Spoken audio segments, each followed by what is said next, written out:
Hello everyone, welcome to Gate Academy. तो हम signal system का लास्ट टॉपिक जो डिस्कस कर रहे थे वो बीबो स्टेबिलिटी की बात कर रहे थे और one of the most important topic in signal in system actually stability को सभी लोग लेते हैं एग्जाम में। आज हमारा स्टेबिलिटी का सेकंड पार्ट है। आज के बाद फिर हमको स्टेबिलिटी पिछला पार्ट और इस पार्ट के बाद हमको पढ़ना नहीं पड़ेगा और क्लासिफिकेशन सिस्टम भी आज हमारा एंड हो जाएगा। एकदम ही डिटेलिंग किया हमें, linear, non linear, causal, non causal, जितना टाइम वेरिएंट सब एकदम डिटेल पढ़ा है। कोई बाहर से पूछ ही नहीं पाएगा कुछ। आज अपन स्टेबिलिटी कवर कर लेते हैं, उसके बाद डिस्कशन खत्म हो जाएगा कि फिर हमको क्लासिफिकेशन ऑफ सिस्टम, जो कि बहुत इंपॉर्टेंट टॉपिक होता है ओवरऑली, तो हमको कभी भी जिंदगी में कोई भी एग्जाम देना पड़े हम हमेशा कंफर्टेबल रहेंगे। ठीक है, तो चलो कंटिन्यू करते हैं। तो ये हमारा जो है वो एपिसोड नंबर 30 है सिग्नल सिस्टम का, अगर आप मेरे को फॉलो कर रहे होंगे तो। ठीक है, और ये पार्ट नंबर 8 है क्लासिफिकेशन ऑफ सिस्टम का, और ये स्टेबिलिटी का सेकंड पार्ट। तो क्लियर रहना चाहिए, सेकंड का मतलब है स्टेबिलिटी का सेकंड पार्ट, 8 का मतलब है क्लासिफिकेशन ऑफ सिस्टम, और एपिसोड नंबर 30 का मतलब है कि सिग्नल सिस्टम का एपिसोड नंबर 30। ठीक है, चलो बात करते हैं।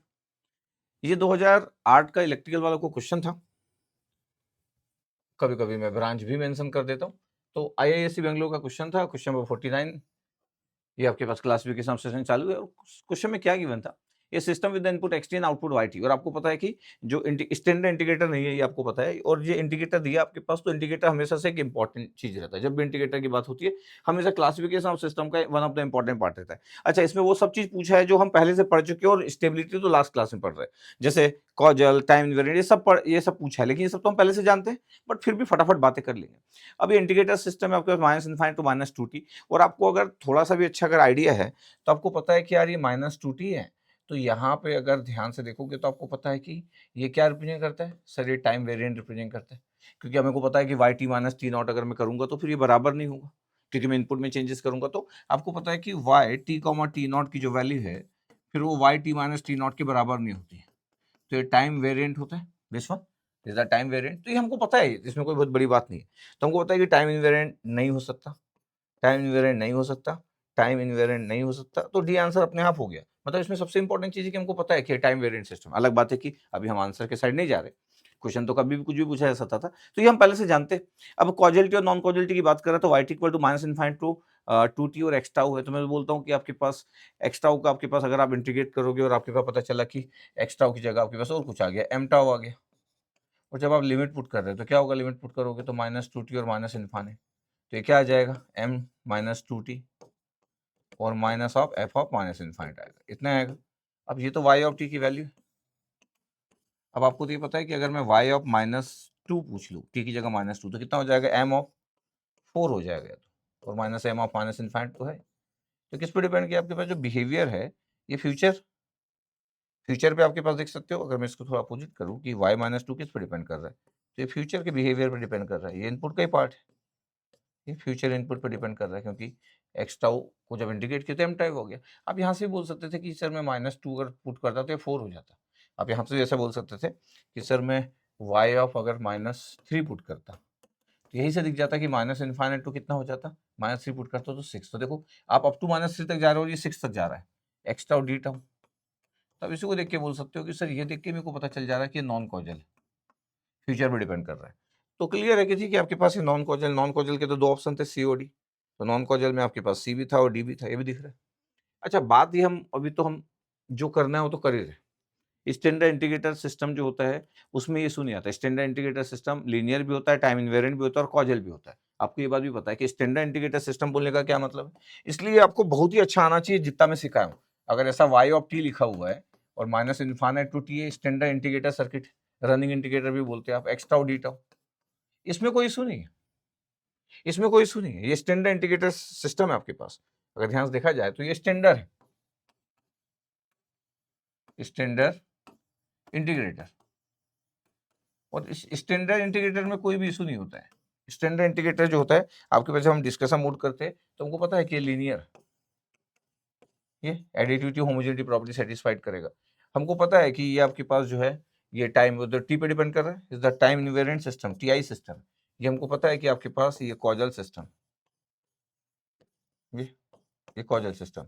तो नॉर्मली एक एलटीआई सिस्टम होता है कि स्टैंडर्ड इंटीग्रेटर सिस्टम, लेकिन जैसे ही हम इंटीग्रेशन का लिमिट चेंज करते चीजें सब चेंज हो जाती है। जैसे इस क्वेश्चन में स्टैंडर्ड इंटीग्रेटर नहीं -2t लिखे तो लीनियर सिस्टम तो रहेगा, लीनियर कोई पूछा नहीं इस क्वेश्चन में, लेकिन कॉजल नहीं रहेगा, ये आपके पास नॉन कॉजल हो गया, और टाइम इनवेरिएंट भी नहीं हो गया, टाइम वेरिएंट हो गया। तो लीनियर तो है, कोई इशू नहीं है, लेकिन टाइम इनवेरिएंट की जगह टाइम वेरिएंट हो गया और कॉजल की जगह नॉन कॉजल हो गया। अच्छा, अभी हमारा डिस्कशन क्या है? अभी तो हम ये डिस्कशन करने के लिए नहीं बैठे, हमारे को डिस्कशन करना है स्टेबिलिटी। अभी आंसर पे मत जाओ कि आंसर तो पता चल गया क्योंकि आप टाइम वेरिएंट में चले गए। वाई की वैल्यू -∞ टू -2t और एक्स टाउ डी टाउ, और पिछली क्लास में मैं बता भी रहा था कि यार अगर मेरे को स्टेबिलिटी की बात करना है और वाई की अगर मेरे को बात करता है तो मेरे को पता है कि वाई इक्वल टू कितना था -∞, इंटीग्रेशन के लिमिट के साथ चेंजेस करते हैं लोग और ये टाइम वेरिएंट बन जाता है एक्चुअली, और ये एक्स टाउ डी टाउ ये।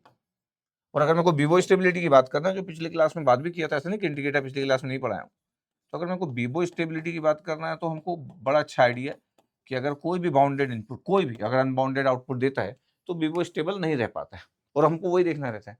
अगर मैं बोलूं कि मेरे को एक्स टाउ की जगह अगर मैं साइन टाउ पुट कर लूं, तो आपको तो अगर मैं एक्स टाउ की जगह, अगर मेरे को पता है कि एक्स टाउ की जगह अगर मैं साइन टाउ पुट कर लूं या कॉस टाउ पुट कर लूं, तो फिर पता कोई इशू नहीं होगा। क्यों? ये बाउंडेड इनपुट है, पिछली क्लास की बात है। तो पता है वाई भी आपके पास इंटीग्रेशन इंटीग्रेट करोगे और फिर लिमिट पुट करोगे तो आपके पास पता है वाई भी बाउंडेड आउटपुट आ जाएगा। क्यों? क्योंकि एक्स इनफाइनाइट या कॉस इनफाइनाइट का कोई इशू नहीं होता है, तो बाउंडेड आउटपुट आ जाएगा, ये बाउंडेड आउटपुट आ जाएगा। इसका मतलब ये नहीं कि वीवो स्टेबल है, ये बाउंडेड इनपुट दोगे तो ये बाउंडेड आउटपुट आ जाएगा ये। बट हमको ये देखना रहता है कि किस इनपुट के लिए अनबाउंडेड होगा। बट आपको ये पता है कि अगर मैं एक्स टाउ की जगह अगर यू टाउ पुट कर लूं तो फिर क्या होगा? इंटीग्रेशन का लिमिट आपके पास जो होगा, आप बोलोगे कि सर एक्स टाउ की जगह यू टाउ पुट कर लूंगा तो सर -∞ से तो -2t चला गया, और लिमिट तो सिर्फ नेगेटिव थी आपके पास सर, तो फिर तो सर -∞ से सर तो एक्स टाउ की जगह पुट करोगे तो जीरो आंसर आ जाएगा सर। अब एक्स टाउ बाउंडेड इनपुट है, ये बाउंडेड इनपुट है। अब आप बोलोगे कि एस बाउंडेड इनपुट है सर तो वाई तो जीरो आ गया। क्यों वाई जीरो आ गया? क्योंकि यू टाउ तो बोले टाउ ग्रेटर देन जीरो पे होता है, तो ग्रेटर देन जीरो है ही नहीं हमारे पास, तो वाई की वैल्यू जीरो आ गई। आप खुश हो सकते हो, इस बात के लिए खुश हो सकते हो कि सर देखो ना सर बाउंडेड आउटपुट आ रहा है सर, इसलिए भी वो स्टेबल होना चाहिए सर। वो तो आपको आंसर पता चल गया कि सर, हमको यहाँ पे आंसर पता चल गया क्वेश्चन के अकॉर्डिंग कि सर ये अनस्टेबल होगा, इसलिए तो अदरवाइज तो आप बीवो स्टेबल चिल्लाने लग जाते। क्यों? क्योंकि अगर मैं यूटाउ पुट कर रहा हूँ तो भी ये वाई टी जीरो आ जा रहा है, और साइन टी पुट कर, साइन टाउ या कॉस टाउ पुट करूंगा तब तो कोई इशू नहीं है। बट मैं क्या बोला था, किसी भी इनपुट के लिए, तो सर फिर कहाँ पे इशू आएगा? अब कहाँ पे इनपुट आएगा? अगर मैं बोल रहा हूँ कहाँ पे इशू आएगा, तो पता है आपके पास, अगर मैं एक्स टाउ की वैल्यू ये पुट कर दिया, बोला 10 डीसी कांस्टेंट वैल्यू पुट कर दिया तो क्या होगा? अगर डीसी पुट कर दिया तो वाई टी की वैल्यू कितना होगा?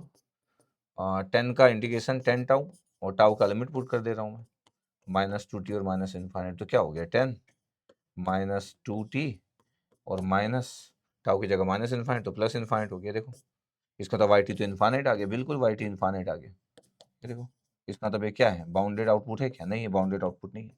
बट इनपुट तो बाउंडेड था, बल इनपुट तो बिल्कुल बाउंडेड था, डीसी तो बाउंडेड इनपुट होता है। देखो बाउंडेड आउटपुट है, इसका मतलब है ये डीसी के लिए सेटिस्फाइड नहीं कर रहा है। इतना अच्छा आइडिया होना चाहिए। तो ये बीबो स्टेबल है? नहीं, बीबो स्टेबल नहीं है। बट ये इंपॉर्टेंट नहीं कि बीबो स्टेबल नहीं है।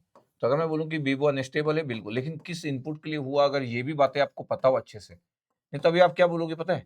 आप बोलोगे स्टैंडर्ड इंटीग्रेटर तो सर बीबो स्टेबल होता ही नहीं करके। अरे भैया, स्टैंडर्ड इंटीग्रेटर में आपके पास, स्टैंडर्ड इंटीग्रेटर ना आपके पास माइनस, आपके पास जब हम पुट करते हैं ना -∞ से टी पुट करते हैं, और फिर टी की जगह मैं कोई भी वैल्यू पुट कर सकता हूँ। तो जस्ट आपको क्लियर रहना चाहिए, ठीक है? ओके, तो -∞ से टी पुट करते हैं तो जीरो से लेकर टी तक था, तो इंटीग्रेट कर देते, फिर लिमिट पुट कर देते। फिर आप कई बार बोल देते कि सर वो तो स्टेप सिग्नल रैम सिग्नल बन गया, फिर अनस्टेबल बोल देते, तो अनस्टेबल बोलने का तरीका चेंज हो जाता है। यहाँ तो काम ही नहीं करेगा आपका, ठीक है? इतना अच्छा आइडिया होना चाहिए। कई बार आपके पास रीजनिंग सही नहीं होती, बट आपका आंसर सही होता है, उससे आप कभी भी स्ट्रॉन्ग नहीं बनते। चलो नेक्स्ट, ये 2012 ECEE तीनों ब्रांच में कॉमन क्वेश्चन था, और अगेन आपके पास इंटीग्रेटर सिस्टम दिया था। इसका मतलब है कि 2012 में तीनों ब्रांच का क्वेश्चन था। IIT दिल्ली से क्वेश्चन था, क्वेश्चन नंबर 50। हमारा क्लासिफिकेशन सिस्टम ऑन है। फिर से इंटीग्रेटर दिख रहा है, -∞ एक्स टाउ कॉस 3 टाउ, और बोला है कि आपके पास बताओ कि ये सिस्टम क्या होगा, आपके पास टाइम इनवेरिएंट, टाइम वेरिएंट। तो आपके पास अगर ध्यान से देखा जाए कि ये कॉस 3 टाउ अगर आपके पास इनपुट से मल्टीप्लाई है, कॉस 3 टाउ, इसका मतलब है कि क्या है? जैसे ही आप इसको देख रहे हैं कि यार ये तो मल्टीप्लाई है, ये एक्स टाउ कॉस 3 टाउ अगर आपके पास है, अगर आप इनपुट में चेंजेस करोगे तो ये होगा, और अगर आप टी में चेंजेस करोगे तो ये कभी भी सेटिस्फाइड नहीं करेगा। इसका मतलब टाइम वेरिएंट सिस्टम होगा ही। क्यों? क्योंकि y t comma t naught की वैल्यू कभी भी y t minus t naught के बराबर हो ही नहीं सकती है। और मैं बहुत अच्छे से पढ़ाया हूँ ये सब कुछ कि y t comma t naught y t minus t naught is a time variant system. अगर कॉस थीटा नहीं होता, अगर सिर्फ इतना होता कि वाई टी की वैल्यू, स्टैंडर्ड इंटीग्रेटर सिस्टम तो था लेकिन अंदर चेंज कर दिए, अगर सिर्फ एक्स्ट्रा होता और ये डी टाउ होता, ये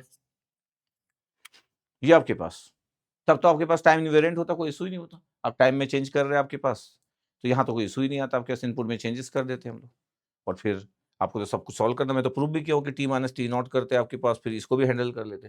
तो यहाँ पे कोई इशू नहीं था।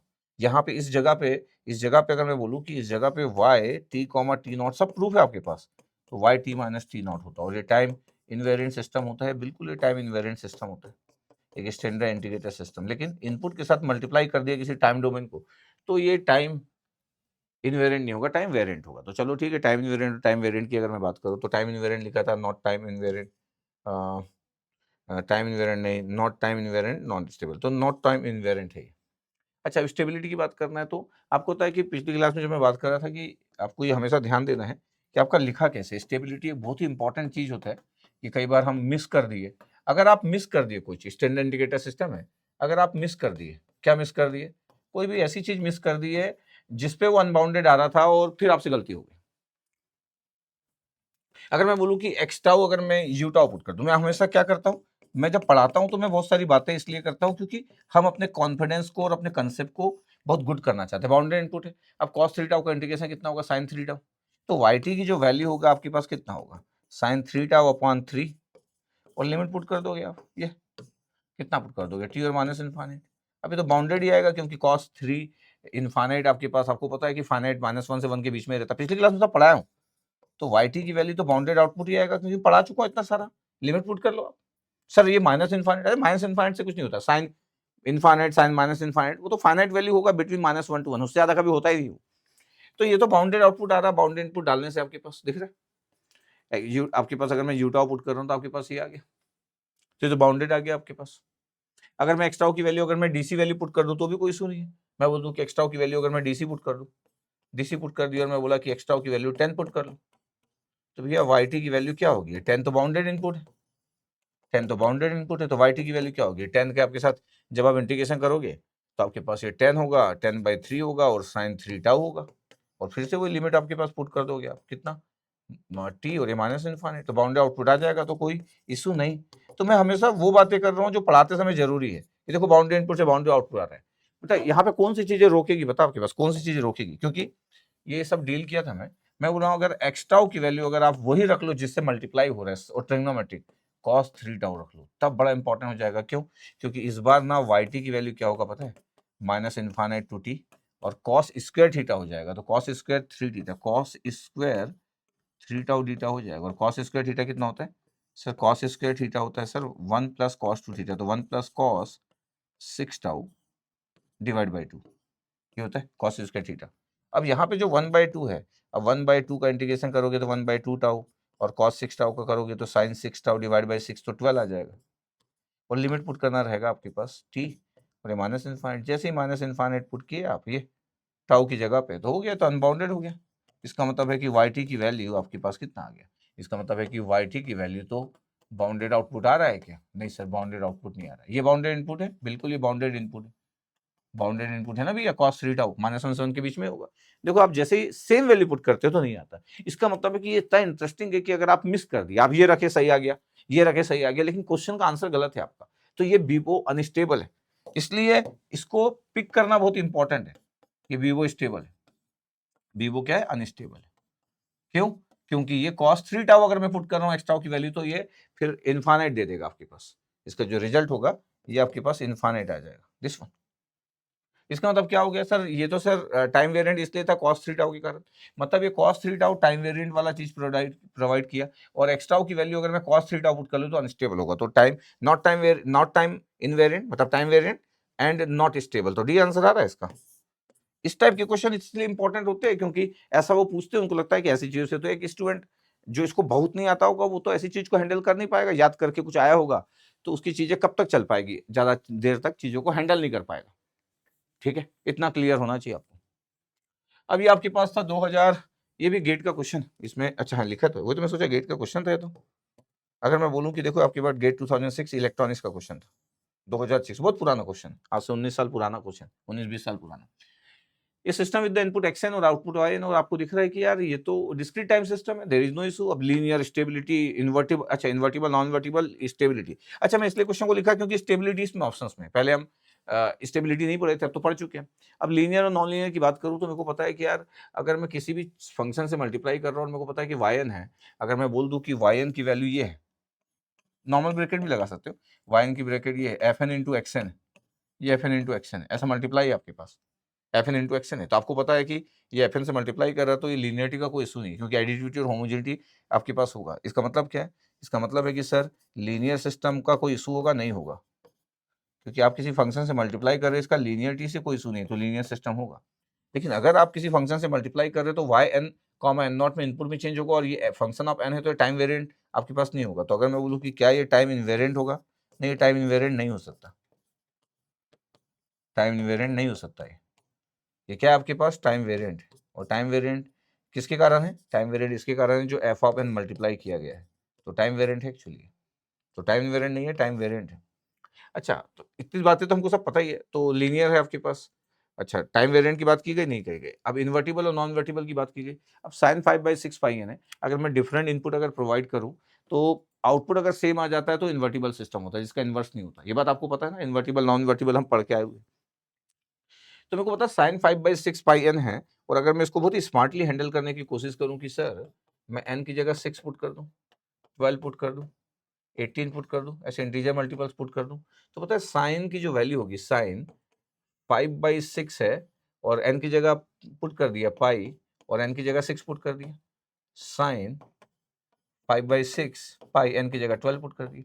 इससे होगा क्या? इससे इसकी वैल्यू कितनी हो गई? साइन 5 पाई आ गई, जिसकी वैल्यू 0 होता है। ये कितना आ रहा है आपके पास कि साइन 10 पाई आ गई, जिसकी वैल्यू 0 है। तो पाई का इंटीजर मल्टीपल्स आ जाएगा अगर आप n की वैल्यू पुट कर दोगे 6 के मल्टीपल्स में, तो ये तो 0 आंसर आ जाएगा। इसका मतलब 0 आंसर आप कैसे ला पाओगे? 0 आंसर आप ऐसे ले पाओगे कि आप जो वहां पे दे रहे हो उसको मैं हैंडल कर लूँ। इतना अच्छा पढ़ा चुका हूं मैं, बट फिर भी आपका रिवीजन ही करवा दे रहा हूँ। कितना था आपके पास? साइन 5π/6 n और x ऑफ n है। अगर मैं बोलूँ कि मैं xn की जगह डेल n पुट कर रहा हूँ तो yn इक्वल टू, अगर मैं बोल दूँ कि साइन 5π/6 इंटू एन और डेल एन है। अब डेल एन तो एन इक्वल टू 0 पुट करोगे, एन इक्वल टू 0 पुट करोगे तो साइन 0 इंटू डेल एन हो जाएगा, और साइन 0 0 होता है, इसलिए 0 आ गया।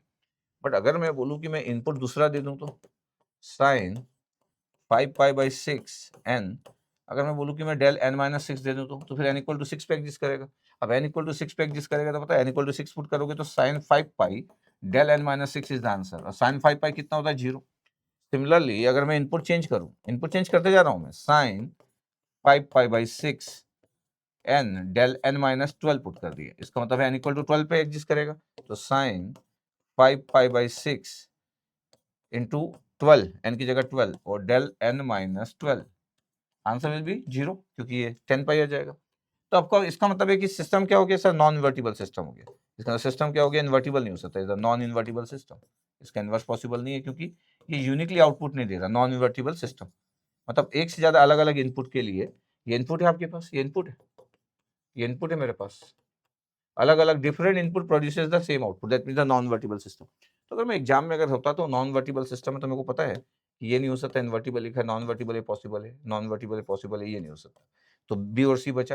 अब आपके पास लीनियर सिस्टम है तो नॉन लीनियर ये नहीं हो सकता, और ये लीनियर सिस्टम है तो ये आंसर आ गया। तो स्टेबिलिटी में आपको जाना नहीं पड़ा, क्योंकि बाकी सब चीजें आ गई। तो अगर आपको बहुत आता है तो किसी एक आधी जगह अगर कभी फंस भी गए तो जो क्वेश्चन फ्रेम होते हैं उसके अकॉर्डिंग बन जाएगा।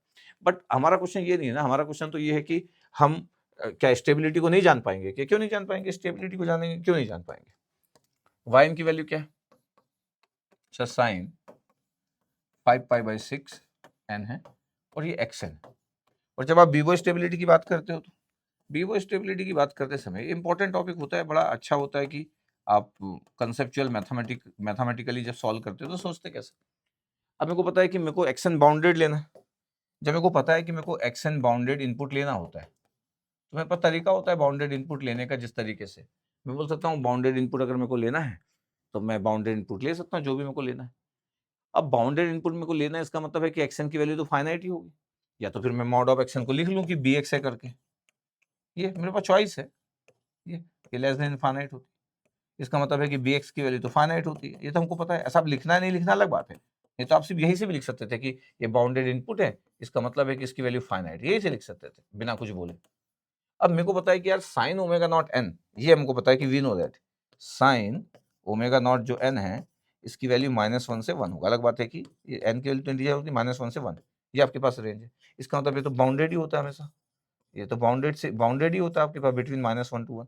ये तो हमारा कंसेप्ट ही है, चाहे वो कंटिन्यूअस हो चाहे डिस्क्रीट हो।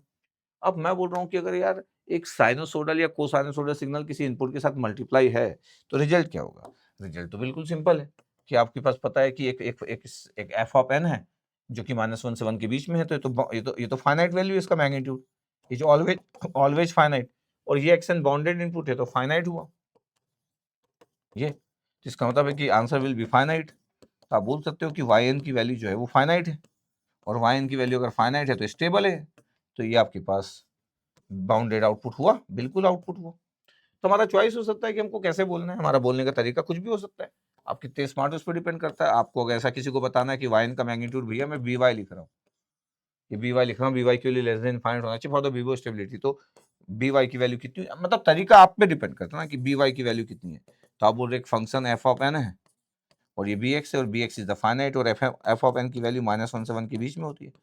तो ये एक फंक्शन है आपके पास जिसके लिए -1 से 1 के बीच में है, और आप बी एक्स एक finite value, any finite value, क्योंकि बाउंडेड इनपुट है तो बी वाई भी फाइनाइट ही होगा। तो बी वाई की value is always less than infinite, कोई बात ही नहीं। तो अगर आपको ऐसा किसी को मैथमेटिकली बताएं तो b y is always less than infinite, इसका मतलब बाउंडेड आउटपुट है। तो तरीका आपका हो सकता है, आपको खूब मैथ्स आना चाहिए। तो बीवो स्टेबल है तो स्टेबल सिस्टम है, बिल्कुल स्टेबल सिस्टम। बट मैं ये नहीं बोलूंगा कि मेरे को आंसर बस पहले से पता तो मैं स्टेबिलिटी जान के क्या करूंगा। तो लीनियर स्टेबल है और non invertible system, the C answer, good question. जैसे करके बहुत सारी बातें होती रहती है, और आपको अगर क्लासिफिकेशन सिस्टम का गुड आइडिया है, आप अच्छे से समझते हो। 2003 आईआईटी मद्रास का इलेक्ट्रॉनिक्स का क्वेश्चन था, 2003, आज से 22 साल पहले की बात है। क्वेश्चन नंबर 52 आपके पास क्या बोला आपके पास कि let p be the linearity, p को लीनियरिटी बोला, क्यू को टाइम इनवेरिएंस बोल दिया, आर को कॉजेलिटी बोल दिया, और एस को स्टेबिलिटी बोल दिया, और ये डिस्क्रीट टाइम सिस्टम है। वाई एन इक्वल टू क्या आपके पास ये ध्यान से अगर आप देखो आपके पास कि मेरे को लीनियरिटी की बात करना है तो एक्सएन है n greater than equal to 1 पर एक्सएन प्लस 1। ये आपको पता है कि कोई एक्स स्क्वायर एन नहीं है, कोई आपके पास यहाँ पे कोई ऐसा कोई कांस्टेंट टर्म ऐड नहीं कर रहा आपके पास, या स्क्वायर रूट नहीं है, तो ये लीनियर बिहेवियर ही है कि y n equal to x n है, तो एडिटिविटी और होमोजेनिटी बहुत आराम से सेटिस्फाइड करेगा। अगर आप इसको सीन कर रहे हो, ऐसा देख रहे हो, तो आपको बड़े आराम से दिखेगा कि यार मैं एडिटिविटी अगर देख रहा हूँ तो एडिटिविटी में क्यों इशू आएगा, इसका मतलब सुपरपोजिशन रूल में कोई इशू आएगा क्या? आप अगर बोल रहे हो कि सर मेरे को तो होमोजेनिटी के बारे में देखना है, तो क्या होमोजेनिटी में इशू आएगा? नहीं आएगा। और जब इसमें इशू नहीं आएगा, इसका मतलब क्या हुआ? इसका मतलब हुआ कि जो पी था जिसको आप लीनियर बोले थे, तो पी तो आपके पास सेटिस्फाइड करना है यार, लीनियर सिस्टम, बिकॉज कोई स्क्वायर रूट नहीं है, कोई आपके पास स्क्वायरिंग नहीं है, कोई क्यूबिंग नहीं है आपके पास। सिंपल डेफिनेशन एक्सन है, और किसी एक्सन को अगर आप शिफ्ट कर दो तो शिफ्ट करने से लीनियरिटी चेंज नहीं होती। चाहे शिफ्ट करो आप, चाहे वो एडवांस करो, शिफ्ट मतलब आप एडवांस या डिले कुछ भी हो सकता है आपके पास, उससे लीनियरिटी में कभी चेंज नहीं होता। एडिटिविटी और होमोजेनिटी इससे कभी कोई प्रॉब्लम नहीं करता, तो लीनियर सिस्टम है, तो पी इज द लीनियर। अब अगर आपके पास क्यू बोल रहा है टाइम वेरिएंस है, R be the causality system है, तो जैसे वाई एन प्लस 1 देखा, तो अगर मैं आर की बात करूँ, अगर मैं बोलूँ कि n greater than equal to -1 है, मतलब n greater than equal to -1, मतलब अगर मैं -1 पुट कर लूँ, तो अगर आप -1 पुट कर लोगे, -1 पुट कर सकते हो, लेस देन है तो -2 भी पुट कर सकता हूँ, -3 भी पुट कर सकता हूँ। सिर्फ -1 पुट कर दिया तो क्या होगा, इस जगह पे पुट करना पड़ेगा। तो x -1 + 1 क्या हुआ सर, ये x0 हुआ। इसका मतलब क्या हुआ? इसका मतलब ये हुआ कि ध्यान से अगर आप देखोगे तो ये आपके पास देखो y -1 है और x0, इसका मतलब आउटपुट किस पे डिपेंड कर रहा है पता है? ये फ्यूचर इनपुट पे डिपेंड कर रहा है। क्यों? क्योंकि 0 जो होता है वो -1 से आगे होता है, द फ्यूचर इनपुट। तो नॉन कॉजल सिस्टम है बिकॉज ऑफ दिस। इसका मतलब क्या हो गया? इसका मतलब ये हो गया कि सर ये तो नॉन कॉजल सिस्टम हो गया। इधर नॉन कॉजल सिस्टम तो कॉजलिटी होगी क्या? नहीं। इसका मतलब अगर मैं बोलूं कि आर होगा क्या, तो नहीं होगा, आर नहीं हो सकता, कॉजल सिस्टम है नहीं, इधर नॉन कॉजल सिस्टम। अच्छा, अगर मैं टाइम इनवेरिएंट और टाइम वेरिएंट के बारे में बात करूं, पहले भी मैं बात कर चुका हूं कि टाइम इनवेरिएंट और टाइम वेरिएंट जब मैं पढ़ा रहा था, और लास्ट क्लास में था टाइम इनवेरिएंट टाइम वेरिएंट, तो मैं बोल रहा था कि अगर इसकी डेफिनेशन टाइम के अकॉर्डिंग चेंज हो रही है, ये आपके पास डेफिनेशन जो हो रही है, डेफिनेशन इज चेंजिंग, जो y n is changing according to y n, मतलब output is changing, according to time, according to discrete time बोल दो, एन मतलब क्या? Discrete time, output is changing according to discrete time. तो इसका मतलब ये हुआ कि जब आप y n comma n not लिखोगे तो कभी इसके बराबर हो ही नहीं सकता एन माइनस एन नॉट के। क्यों? क्योंकि आप एन माइनस एन नॉट करोगे तो यहाँ पे चेंज आएगा, लेकिन जब आप इनपुट में चेंजेस करोगे तो ये होगा। तो output due to delay input ये करोगे तो आपके पास यहाँ पे चेंजेस होगा। ये सब पढ़ा चुका हूँ, सब कुछ पढ़ा चुका हूँ, कुछ नया नहीं बता रहा हूँ। इसका मतलब है कि सिस्टम जो है, अगर ये एक्सन होता, ये आपके पास एक्सन प्लस वन होता, अगर ये इनपुट ही चेंज होता है, दोनों एग्जाम्पल क्लियर हमें, अगर आप मेरे को फॉलो कर रहे हो तो आपको कभी प्रॉब्लम नहीं होगी। अब आप मेरे को कभी देखने आ गए और कभी और किसी अलग अलग लोगों से पढ़े तो हो सकता है आपके पास बहुत सारी चीजें ना हो, मगर मेरे से पढ़े हो तो ऐसी कोई चीज ही नहीं हो सकती जो आपके पास ना हो, इसके चांसेस बहुत ही कम है। तो सब मैं डेफिनेशन में ले चुका हूं कि अगर ये एक्सन के फॉर्म में होता तब ये टाइम इनवेरिएंट होता, बट ये एन के फॉर्म में इसका मतलब है with respect to discrete time output change हो रहा है, तो ये टाइम वेरिएंट हुआ। This is the time variant system. और अगर टाइम वेरिएंट सिस्टम है आपके पास तो आप बोले थे कि जो क्यू होगा वो टाइम इनवेरिएंट होगा, तो क्यू नहीं हो सकता, इसलिए क्यू कैंसिल हुआ क्योंकि टाइम वेरिएंट सिस्टम। तो आपको दिखा कि पी आपके पास सही है, यस सर। तो आपको दिखा कि पी सही है क्योंकि लीनियर है, क्यू आपको गलत दिखा क्योंकि टाइम वेरिएंट है डेफिनेशन के अकॉर्डिंग, आर आपको कॉजलिटी दिखा है वो भी नॉन कॉजल है। अब बचा आपके पास किसमें एस, तो ये एस बचा आपके पास। दो तो आपको पता चल गया कि क्यू और आर तो नहीं है। अगर मैं ऑप्शन देखता तो सिर्फ एक ही ऑप्शन में क्यू और आर नहीं था और बाकी सब में तो बोल रहा था कि सिर्फ एक ही चीज नहीं है करके, यहाँ तो आपको दिख गया कि but not q and r, तो आपको पता चल गया कि आंसर है। ठीक है, ये आपको पता चल गया कि आंसर है। बट फिर भी अगर मैं वाई एन के बारे में बात करूँ, स्टेबिलिटी के बारे में बात करूँ, तो मेरे को पता है कि अगर एक्शन अगर बाउंडेड इनपुट, अगर मैं एक्शन को बाउंडेड इनपुट ले रहा हूँ कि यार एक्शन तो बाउंडेड इनपुट है, तो आप सोच के देखो कि एक्शन की जगह में कोई भी बाउंडेड इनपुट अगर ले रहा हूँ, एक्शन अगर मैं बाउंडेड इनपुट ले रहा हूँ तो भैया एक्स एन प्लस वन हो, शिफ्ट करने से थोड़ी बाउंडेड इनपुट चेंज हो जाता है। एक्स एन माइनस वन हो, बाउंडेड इनपुट ही रहेगा। अगर ये बाउंडेड इनपुट है तो ये बाउंडेड इनपुट ही रहेगा, टाइम शिफ्ट करने से थोड़ी कोई चेंज होता है आपके पास। अगर उसकी बात उसका मैग्नीट्यूड अगर बी एक्स मैक्सिमम मैग्नीट्यूड, तो सबका मैक्सिमम बी एक्स ही रहेगा। ये इसका तो बाउंडेड ही है, डेफिनेशन चेंज हो रहा है लेकिन इसकी बाउंडेड जो आपके पास वैल्यू है वो चेंज नहीं हो रही। एक्सएन है तो ये बाउंडेड है, तो ये एक्सएन प्लस वन भी बाउंडेड रहेगा। अगर यहाँ पे एक्सएन माइनस टू होता है, यहाँ पे भी एक दो और तीसरा डेफिनेशन होता तो भी बाउंडेड ही रहता है। इसका मतलब है कि वाइन में कोई प्रॉब्लम नहीं आएगी, वाइन बाउंडेड ही होगा, तो वाइन का जो रिजल्ट होगा बाउंडेड आउटपुट ही होगा। तो वीवो स्टेबल है, बिल्कुल वीवो स्टेबल, ये वीवो स्टेबल है भैया, ये वीवो स्टेबल है। इसका मतलब ये हुआ कि एस बी क्या है, तो एस बी आपके पास जो है वो स्टेबल है, सिस्टम वीवो स्टेबल सिस्टम है। तो आपके पास आए जब आप क्वेश्चन देखते हो गेट के एग्जाम के, तो भले चाहे वो 23 साल 22 साल पुराना क्वेश्चन हो, लेकिन गेट का अपना एक स्टाइल होता है, एक फ्लेवर होता है, उस फ्लेवर को आप किस तरीके से समझते हो। अब प्रॉब्लम क्या होती है, कभी कभी आप स्टेबिलिटी पढ़ रहे हो फिर भूल गए, आप सर टाइम इन्वेरिएंट भूल गए, कुछ कुछ बातें भूल गए। नहीं, भूलना नहीं, बार बार मिक्स करना है चीजों को। ठीक है, अभी आपके पास था 2017 इलेक्ट्रॉनिक्स आईआईटी रुड़की का क्वेश्चन, 2017 का इलेक्ट्रॉनिक्स क्वेश्चन, क्वेश्चन नंबर 53 पहुंच गए। Consider a single input single output discrete time system with x n input yn is the output where the two are related है। ये दे दिया आपके पास, n x of n mod value है और एक्शन और x n minus n minus one. ये तो डिफरेंस इक्वेशन दिया आपके पास, yn की वैल्यू आपके पास और डेफिनेशन से, डेफिनेशन में आपके पास अगर आप देखोगे तो ये डेफिनेशन है, एन और एक्शन है और ये आपके पास है। तो अगर मुझसे बोला जाए कि आपके पास फॉलोइंग स्टेटमेंट है ट्रू, कॉजल और नॉन कॉजल के बारे में बात चल रही है, तो अगर मैं बोलूं कि यार कॉजल और नॉन कॉजल के बारे में अगर आप बात कर रहे हो, तो आप कोई भी सिस्टम आपके पास दे दो, आपको पता है कि फ्यूचर इनपुट होगा कैसे, पास्ट होगा। देखो डिफरेंस इक्वेशन पे डिपेंड कर रहा है, ये एक्सन प्लस वन नहीं है, ये action plus one minus action नहीं है, ये आपके पास डिफरेंस इक्वेशन है। और डिफरेंस इक्वेशन जो होता है, स्टैंडर्ड डिफरेंस इक्वेशन जो होता है, वो तो आपके पास एक कॉजल सिस्टम ही होता है। इसका मतलब है कि अगर मैं बोलूँ कि मेरे को अदरवाइज अगर आपके पास जीरो स्टैन है, अगर मैं बोल रहा हूँ कि मेरे को वाई जीरो पुट करना, पता कितना होगा, जीरो स्टैन में जीरो है, एन की जगह जीरो पुट करोगे हो जाएगा। अगर मैं बोलूँ कि मेरे को वाई टू पुट करना है, तो भी यहीं पे पुट होगा टू एक्स ऑफ टू।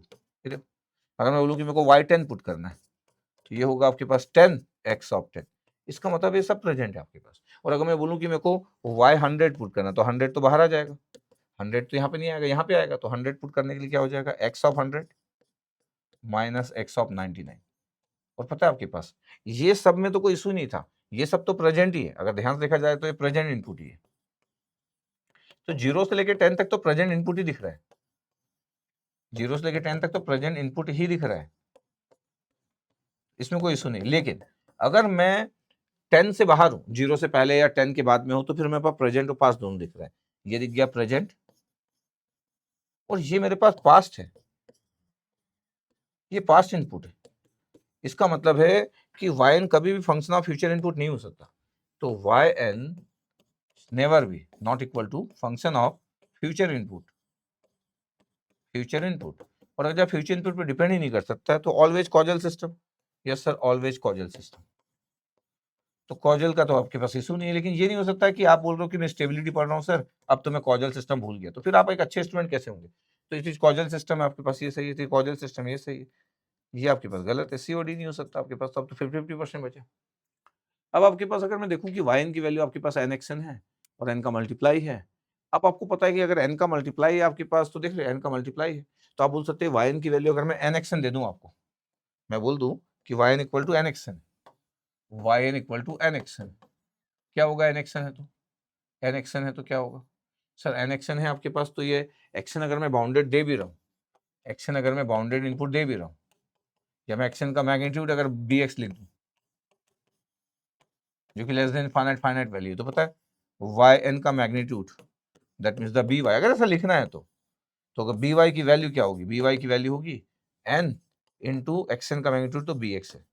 तो अगर मैं बोलूँ आपके पास, तो एन की वैल्यू आपको पता है कि जब भी मेरे को स्टेबिलिटी की बात करना रहता है, for all values of time, for all values of time from minus infinite to infinite, ये n belongs to integer number, अलग बात है क्योंकि डिस्क्रीट पढ़ रहे हैं आप, माइनस इनफाइनाइट इनफाइनाइट। तो अगर मैं इनफाइनाइट वैल्यू पुट कर दूं, तो अगर मैं इनफाइनाइट वैल्यू पुट कर दूं कि भैया एन की वैल्यू अगर मैं इनफाइनाइट पुट करूंगा तो ये इनफाइनाइट इंटू बी एक्स होगा, और बी एक्स यानी फाइनाइट वैल्यू, तो आंसर विल बी इनफाइनाइट। तो पता है ये आपके पास बाउंडेड आउटपुट आएगा क्या? नहीं आएगा, बाउंडेड आउटपुट नहीं आएगा क्योंकि एन का मल्टीप्लाई है आपके पास। और मेरे को पता है कि मेरा जो डेफिनेशन है आपके पास, तो एन एक्सन क्या होता है हम तो पहले भी लिख चुके हैं कि एन एक्सन तो आपके पास एक बीबो अनस्टेबल सिस्टम, एक बीबो अनस्टेबल सिस्टम।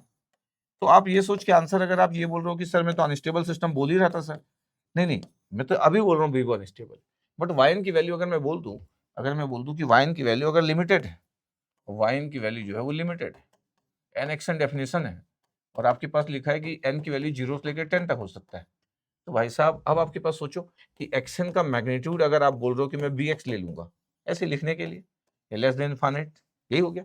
और वाइन का मैग्नीट्यूड अगर आपके पास आप बोल रहे हो कि बी वाई ले लूंगा, तो बी वाई की वैल्यू कितनी होगी? बी वाई की वैल्यू होगी n into b x. But आपको ये तो क्लियर है कि एन की वैल्यू 0 से लेकर 10 तक है, तो मैक्सिमम वैल्यू कितना हो गया आपके पास? बी वाई का मैक्सिमम वैल्यू कितना हो सकता है? बी वाई का मैक्सिमम वैल्यू हो सकता है 10 इंटू बी एक्स, और 10 की वैल्यू फाइनाइट है, और बी एक्स आपके 10 तो फाइनाइट ही होता है, और बी एक्स फाइनाइट वैल्यू, तो is always finite. Yes sir, always finite. तो फाइनाइट होगा, इसका मतलब है कि अगर मेरे पास फाइनाइट सिग्नल्स है आपके पास, तो थोड़ी ये इनफाइनाइट आ जाएगा आपके पास क्योंकि बाउंडेड है, मतलब इस रेंज बाउंडेड। तो अगर ये रेंज बाउंडेड है आपके पास, तो फिर तो लिमिटेशन है, the range bounded, range bounded है ना आपके पास, एन की वैल्यू 0 से लेकर 10 तक, तो आप 0 से लेकर 10 तक बोल सकते हैं, तो ये आपके पास फाइनाइट आ गया। तो ये अब आपके पास वीवो बाउंडेड आउटपुट आ रहा है, इज द बाउंडेड आउटपुट। तो पता है ये आपके पास एन एक्सएन जो अभी थोड़ी देर पहले बोल रहे थे आप, अब आपके पास पता है ये क्या है? ये वीवो स्टेबल है। तो ये बड़ा इंपॉर्टेंट होता है कि डेफिनेशन में क्या लिखा है, वीवो स्टेबल है because n is varying from 0 to 10। But अगर मैं यहां से ध्यान दूं तो ये वीवो अनस्टेबल है, ये वीवो अनस्टेबल है क्योंकि मेरे पास कोई रेंज नहीं है, मैं फ्री हूं एन की वैल्यू माइनस इनफाइनाइट पुट करने के लिए एक्चुअली। तो क्वेश्चन में एन एक्सन था, एन एक्सन देख के आप अनस्टेबल बोल सकते थे, लेकिन जैसे ही आप देखे कि ये क्या है, तो जैसे ही आपको दिखा कि यार ये रेंज फाइनाइट है, तो फिर एन की वैल्यू सिर्फ आपके पास ये हो सकता है, इसलिए एन एक्सन देखने के बाद आपको बाउंडेड आउटपुट दिख रहा है, नहीं तो बाउंडेड आउटपुट कैसे दिखता? और एक्शन बाउंडेड है तो एक्शन माइनस वन भी बाउंडेड होगा, तो यहाँ पे इशू नहीं है, ये तो bounded input minus bounded input का डिफरेंस है। आप ये भी बोल सकते हैं कि सर कभी कभी आप बी एक्स लिख देते हो, बी एक्स बी वाई लिखना चालू कर देते हो, कभी कभी आप मूड पे रहता है तो आप फिर सर वैरायटी ऑफ सिग्नल लिखना चाहते हो, डीसी लिखना चाहते हो, यूएन लिखना चाहते हो, तो लिख लो भाई, यूएन लिख लो, डेलन लिख लो, कुछ भी लिख लो, आपको क्या फर्क पड़ता है? अब आप बोलोगे कि सर एक्शन की जगह तो मैं क्या बोला, जब बी एक्स फाइनाइट बोला हूं तो मैं आप साइन रख सकते हो, साइन ओमेगा नॉट एन, आप यूएन रख सकते हो, यूनिट स्टेप सीक्वेंस 0 और 1 के बीच की वैल्यू होता है, आप कोई डीसी भी रख सकते हो, इससे क्या ही फर्क पड़ता है?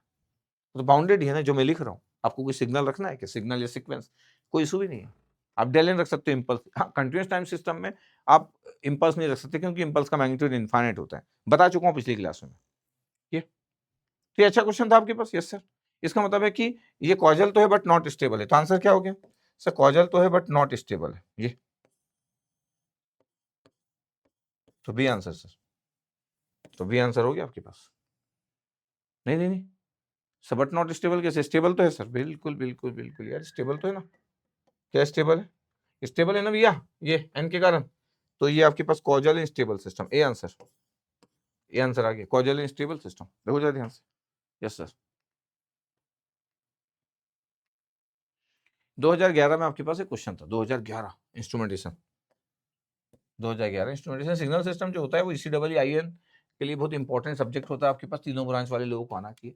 अब y t equal to d by d t raise minus t x t है, सिस्टम लीनियर है, नॉन लीनियर है, सिस्टम टाइम इनवेरिएंट है, सिस्टम स्टेबल है, जो मेमोरी, ऐसा करके लिखा हुआ है। अब अगर मैं बोलूँ लीनियरिटी की बात अगर करूँ, तो मेरे को पता है कि race minus t x t है डिफरेंशिएटर, डिफरेंशिएटर एक लीनियर ऑपरेटर होता है, ये लीनियर ऑपरेटर होता है, डिफरेंशिएटर इंटीग्रेटर एक लीनियर ऑपरेटर होता है, तो यहाँ तो कोई इशू है नहीं। फिर हम देखें कि इनपुट क्या लिखा है, तो इनपुट के साथ अगर मैं बोल दूं मेरे पास एफ ऑफ टी मल्टीप्लाई है कि इनपुट एक्स टी के साथ में, तो ये भी लीनियर ही होता है, तो इसमें तो कोई इशू है नहीं। एडिटिविटी होमोजेनिटी आपके पास फॉलो करता ही है, तो लीनियर सिस्टम है। तो पहला ऑप्शन लिखा था कि नॉन लीनियर, गलत हो गया, लीनियर सिस्टम है आपके पास, there is no issue. Second आपके पास था सिस्टम इज टाइम इनवेरिएंट। अब आपके पास सिस्टम इज टाइम इनवेरिएंट देख रहे हैं आपके पास, तो आपको पता है कि मल्टीप्लाई है, तो वाई टी की value D by d T x T आपके पास है, तो ये दिख रहा है आपके पास की e raise for minus t, तो ये आपके पास जो दिख रहा है e raise for minus t, तो इसके कारण because of e raise for minus t, अब आपको पता है कि जब मैं इनपुट में चेंजेस करूंगा तो x t minus t not होगा, और जब मैं इसमें चेंजेस करूंगा टी में चेंजेस करूंगा तो e raise for minus t not होगा, तो ये टर्म मल्टीप्लाई है, इसका मतलब है y t minus t not अगर मैं पुट कर रहा हूँ, तो इसमें मतलब हो गया कि e raise for minus t minus t not और x t minus t not, ये, और अगर मैं y t comma t not कर रहा हूँ तो इनपुट के कारण आपके पास ई रेस में माइनस टी, ऐसे लिखने की जरूरत नहीं है अभी, x t minus t not. तो मैं तो पहले भी बोल सकता था कि जब मल्टीप्लाई आप कर ही रहे थे तो y t comma t naught की वैल्यू कभी भी y t minus t naught के बराबर नहीं है आपके पास, इसका मतलब है is the time variant system, बिल्कुल टाइम वेरिएंट सिस्टम है, मल्टीप्लाई ई रेस में माइनस टी, तो डी बाई डी टी तो बाहर की बात है, तो बाद में हम अप्लाई करें, यही दिख रहा है आपको टाइम वेरिएंट। तो क्या ये टाइम इनवेरिएंट है? नहीं सर, ये भी टाइम इनवेरिएंट नहीं है, इसका मतलब है ये भी गलत होगी। System is stable, system is memory, तो स्टेबल सिस्टम है क्या? Y t equal to d by d t e raise minus t x t है, तो आप बोल सकते हो कि सर डिफरेंशिएटर ऑपरेटर लगा रहे हो आप, वाई टी की जो वैल्यू है वो क्या होगा, वाई टी की वैल्यू ऐसा आपके पास d by d t e raise minus t और ये एक्स टी। अगर आप बोल दो कि मैं बाउंडेड इनपुट लेना चाहता हूँ तो d by d T bounded input अगर आप ले लोगे तो आपको अगर लिखा रहेगा कि मैं सर बाउंडेड इनपुट लेना चाहता हूँ, तो एक्स टी इक्वल टू मैं एक बाउंडेड इनपुट लेना चाहता हूँ जी, आपको लगता है कि मैं x t equal to u t लिख सकता हूँ सर, यू टी 0 से 1 के बीच में होता है, हाँ बिल्कुल। तो आप कंफ्यूज नहीं होना, कभी बी एक्स लिख देता हूँ तभी बी एक्स लिख देता है, ई रेस पर माइनस टी बी एक्स दिखता रहता है, अभी हमको ग्राफिकल पता है, तो यूटी अगर लिख देता तो मेरे को पता है कि ई रेस पर माइनस टी यूटी का फिगर कैसे होता है, ई रेस पर माइनस टी और यूटी का फिगर कैसे होता है, तो आप बोलोगे कि ई रेस पर माइनस टी और यूटी का फिगर ऐसे होता है सर, ये तो बाउंडेड दिख रहा है सर, ये तो बाउंडेड। अच्छा, आप आउटपुट बाउंडेड क्यों नहीं बोल रहे हो? ये बाउंडेड सिग्नल दिख रहा है आपके पास, क्योंकि डिफरेंशिएटर भी है, बाउंडेड सिग्नल तो दिख रहा है ये, बट आपको क्लियर रहना चाहिए कि आप इसका पूरा फिगर नहीं बनाते हो, ये तो पूरा फिगर बनाते हैं आपके पास ना, तो ये ऐसा बनता, ये टी इक्वल टू 0 पे ना डिसकंटिन्यूस होता है, डायरेक्ट आपके पास 1 है यहाँ पे, हम पूरी चीजें नहीं जानते इसलिए बहुत समझ नहीं पाते कभी कभी। करेक्ट फिगर आप भी सही बनाए थे, और मैं पीछे का भी बना दिया। मैं बोल रहा हूँ बाउंड्री इनपुट है, क्या बाउंड्री आउटपुट मिल रहा है, तो आपके पास अब देखो टी इक्वल टू 0 पे एब्रप्टली चेंज हो रहा है, 0 से 1 हो रहा है, फिर क्या तो देखिए आपको ये चीजें क्या मैटर कर जाती है, पता आपके पास क्या चीजें मैटर कर जाती है सर, इसमें कौन सी बड़ी बात है? बड़ी बात है ना भैया, कैसे बड़ी बात है?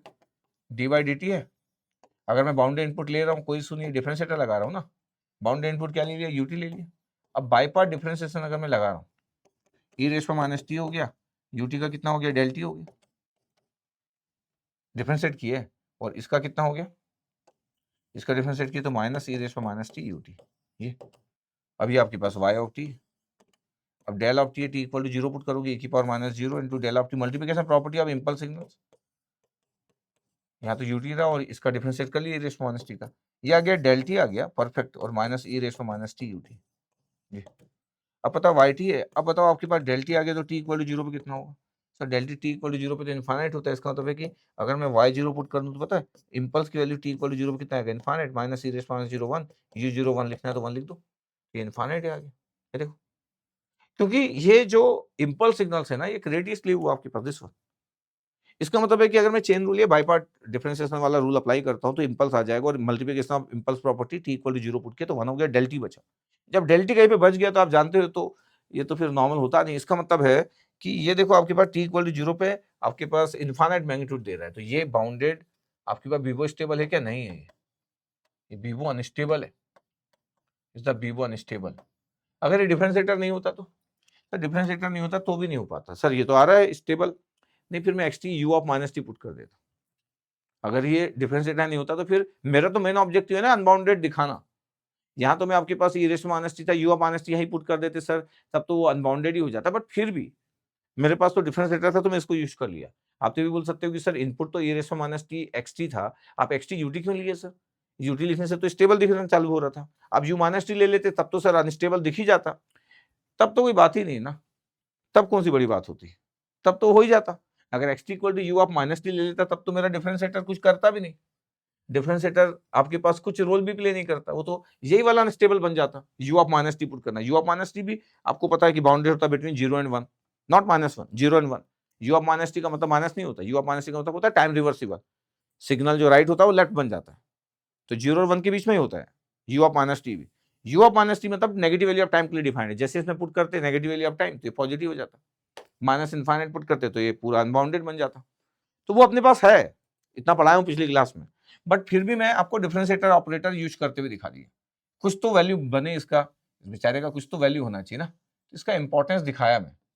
अगर आप देखोगे तो मैं इसका इंपॉर्टेंस रखा। क्या होता है किसी ऑपरेटर का आप इंपॉर्टेंस रखते हो तो किसी दिन ये बहुत काम आएगा आपको ऑपरेटर। ये तो आप बोलोगे सर छोड़ो ना इसको सर, मैं एक्स टी को यू माइनस टी पुट करूंगा, प्रूफ कर दूंगा अनबाउंडेड आउटपुट, सही बात भी है। सर यूटी को पुट करेगा तब तो बाउंडेड चिल्लाते रहेगा, ठीक है, लेकिन you of minus T put करूंगा तब तो अनबाउंडेड हो जाएगा, ठीक है। तो आपका काम यहाँ से भी हो सकता था बिना डिफरेंशिएटर के, लेकिन फिर डिफरेंशिएटर का इंपॉर्टेंस कहाँ दिखता, तो मेरे को डिफरेंशिएटर का इंपॉर्टेंस दिखाना था कि मैं यूटी पुट कर रहा हूँ और आप बाउंडेड सोच रहे हो। यूटी के केस में यू ऑफ माइनस टी में तो अनबाउंडेड होना ही है, यूटी सोच रहे हो, वहां पर भी मैं प्रूव कर दिया कि देखो डिफरेंशिएटर चेन रूल अप्लाई करूंगा तो देखो इंपल्स आ जाएगा। इतना अच्छा आइडिया होना चाहिए। तो सिस्टम क्या अनस्टेबल है, इसका मतलब कि सिस्टम आपके पास स्टेबल है, नहीं तो सिस्टम अनस्टेबल है, तो ये तो सी आंसर भी गलत हो गया। अब आपके पास सिस्टम है जो मेमोरी, तो आपको पता है कि डिफरेंशिएटर एक मेमोरी ऑपरेटर होता है, ये एक मेमोरी ऑपरेटर होता है, इंटीग्रेटर डिफरेंशिएटर मेमोरी ऑपरेटर होता है, तो ये आपके पास आंसर हो जाएगा डी। बट इतना आसान नहीं होता, जब आप एग्जाम में रहते हैं आपको लगता है ऊपर के 3 में से लगाऊंगा, ये तो ऐसे ही लिखा हुआ है, ये तो ऐसे ही लिखा हुआ है करके, जबकि मेमोरी ऑपरेटर है, आपको पता है डिफरेंशिएटर एक मेमोरी ऑपरेटर। डायनेमिक सिस्टम होता है ना डिफरेंशिएटर, तो dynamic system integrator is the dynamic system, differentiator integrator are the dynamic system भाई, यूज करते ही आप लाप्लास ट्रांसफॉर्म पढ़ते हो तो बाउंड्री वैल्यू कंडीशंस की बात करते हैं, इनिशियल वैल्यू की बात होती है, क्यों? क्योंकि मेमोरी है उसके पास। ओके,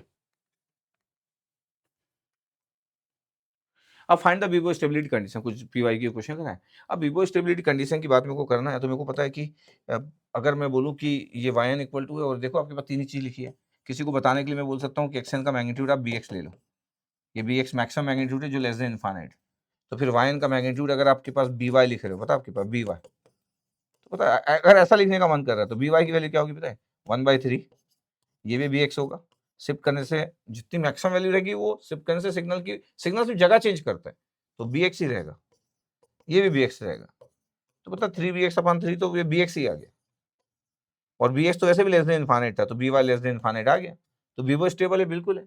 अगर आप एक्शन की वैल्यू अगर आप लेना चाहते हैं, डेल एन लेना चाहते हैं, तो भी आपके पास कोई इशू नहीं होता। तो ये एक तरीका हो गया आपके पास कि आप यहाँ से बोल सकते हो कि सर ये तो बड़ा सिंपल है सर, बीबो स्टेबल है, बिल्कुल बीबो स्टेबल है सर, एक बाउंडेड लिया आपके पास, बीबो स्टेबल आ गया।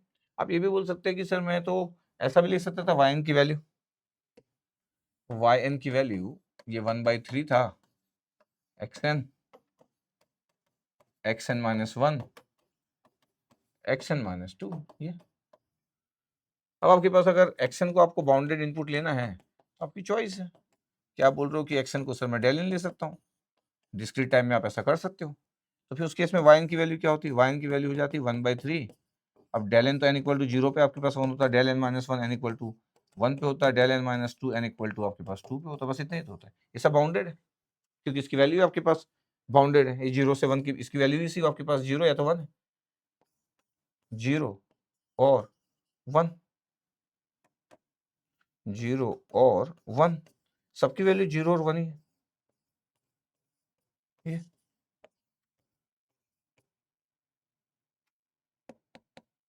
0 और 1।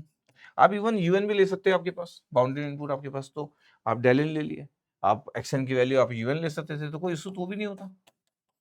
ये सब बाउंडेड इनपुट ही हमारे पास है। तो वाई की वैल्यू क्या होता, 1/3 हो जाता, और ये आपके पास यूएन आ जाता, फिर यूएन -1 आ जाता, फिर यूएन -2 आ जाता। ये अब इसको अगर आप ऐसे ड्रॉ करोगे, फिगर बनाओगे भी, तो भी क्या ही प्रॉब्लम है, वाई की वैल्यू आपके पास यूएन है, मैग्नीट्यूड थोड़ी आपके पास बढ़ जाएगा, मैग्नीट्यूड थोड़ी बढ़ जाएगा, यूएन -1 यूएन -2 है। तो इतना क्लियर होना चाहिए। ये y इक्वल टू 2 से स्टार्ट होगा, y इक्वल टू 1 से स्टार्ट होगा, यूएन 0 से स्टार्ट होगा, ऐसे होगा। Yes sir. तो हमको बेसिक गुड आइडिया होना चाहिए कि हम क्या बोलना चाह रहे हैं। ठीक है, फाइनाइट नंबर में आपके पास इनपुट ऐड हो रहे हैं तो there is no issue. Infinite number में आपके पास अगर इनपुट ऐड हो रहे हैं तो बोले यूएन की वैल्यू कितना है, तो बोले 1 है। किसी एक पर्टिकुलर पॉइंट पे अगर मैं वैल्यू पुट कर दे रहा हूँ तो आपके पास 1 1 1 1 1 1 1 करके ऐड होते जाता है। अगर इनफाइनाइट नंबर ऑफ टर्म्स रहते तो फाइनाइट नंबर ऑफ टर्म्स, किसी भी पर्टिकुलर पॉइंट पे आप वैल्यू निकालो।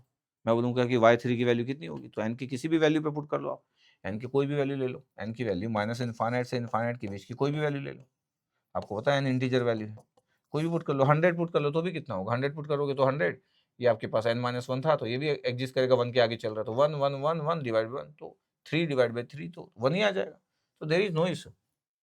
कैसे भी आप लिख सकते हो, चीज़ों को देखने का नजरिया आपका होना चाहिए। द बीबो स्टेबल, ठीक है, आज की क्लास खत्म होगी तो बहुत सारी बातें आपको पता रहेगी। Find the BIBO stability condition y equal to 1/xt और xt नॉट इक्वल टू 0। जब मैं y इक्वल टू, ये तो टाइम डोमेन है, 1/xt लिखा हूँ। अब आपको xt नॉट इक्वल टू 0 तो आप 0 नहीं पुट कर सकते। अगर आप थोड़ा भी इसके बारे में आइडिया रखते हो तो आप ऐसा भी सोच सकते हो, कैसा कि यार y इक्वल टू 1/xt है और आपके पास आप बोल रहे हो कि xt नॉट इक्वल टू 0 है, तो xt की वैल्यू आपके पास है और ये 1 है, इसका मतलब है कि xt 0 तो पुट नहीं कर सकते, तो इनफाइनाइट तो पुट कर सकते हो xt बिल्कुल, तो ये आपके पास होगा। इसका मतलब है कि ये वाला टर्म इंक्लूड नहीं है, ये 0 वाला टर्म इंक्लूड नहीं है, इसका मतलब है टूवर्ड्स इनफाइनाइट वैल्यू नहीं है। आप कुछ भी वैल्यू पुट कर दो, 0.1 पुट कर लो, xt की वैल्यू 0.1 तो 10 हो जाएगा, 0.01 तो 100 हो जाएगा, लेकिन फाइनाइट ही रहेगा। इसका मतलब yt का जो मैग्नीट्यूड रहेगा इज ऑलवेज फाइनाइट, क्योंकि xt की जो वैल्यू आपके पास, आप जो भी पुट करना है xt की वैल्यू 0 नहीं पुट कर सकते, क्योंकि xt इक्वल टू 0 पे 0 है।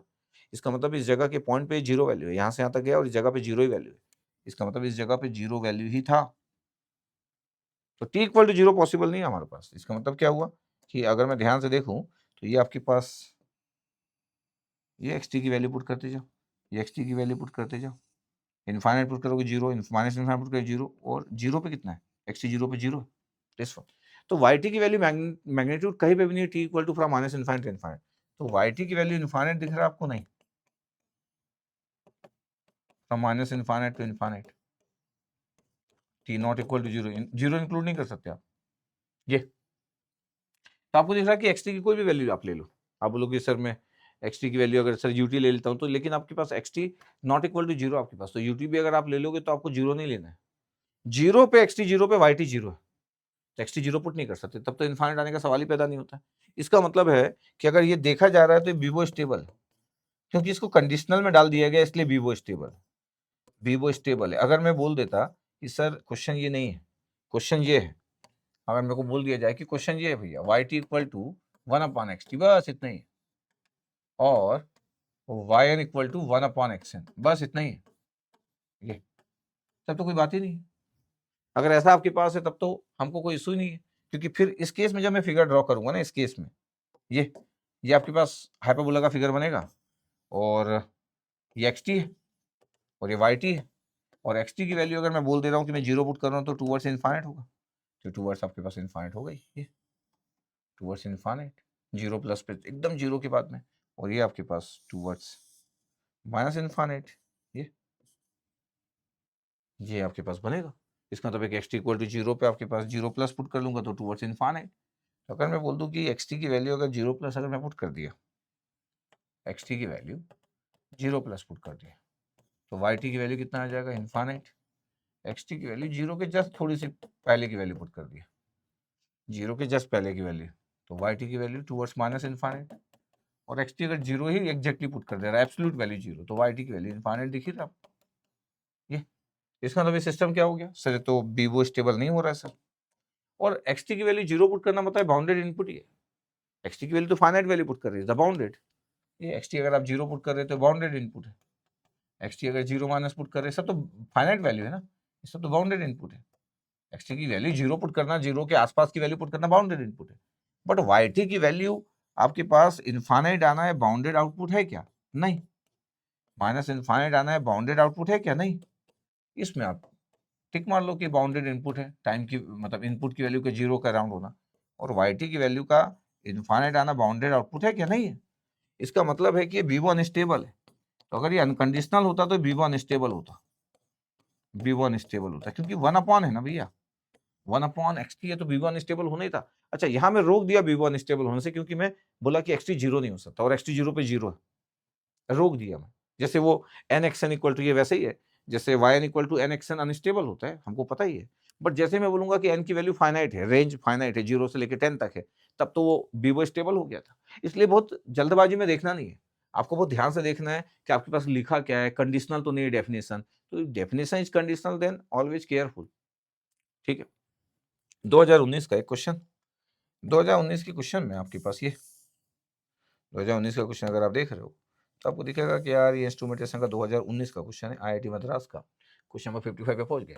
अब क्या है कि द इनपुट एक्शन और आउटपुट वायन है, डिस्क्रीट टाइम सिस्टम है, और वायन की वैल्यू देखो अल्फा वायन -1 और एक्शन है। इसका मतलब है कि इस बार कंडीशन वैसा नहीं लिखा है, स्क्वायर ब्रैकेट लगाओ चाहे फिर नॉर्मल ब्रैकेट लगाओ चल जाता है, तो ऐसा नहीं है।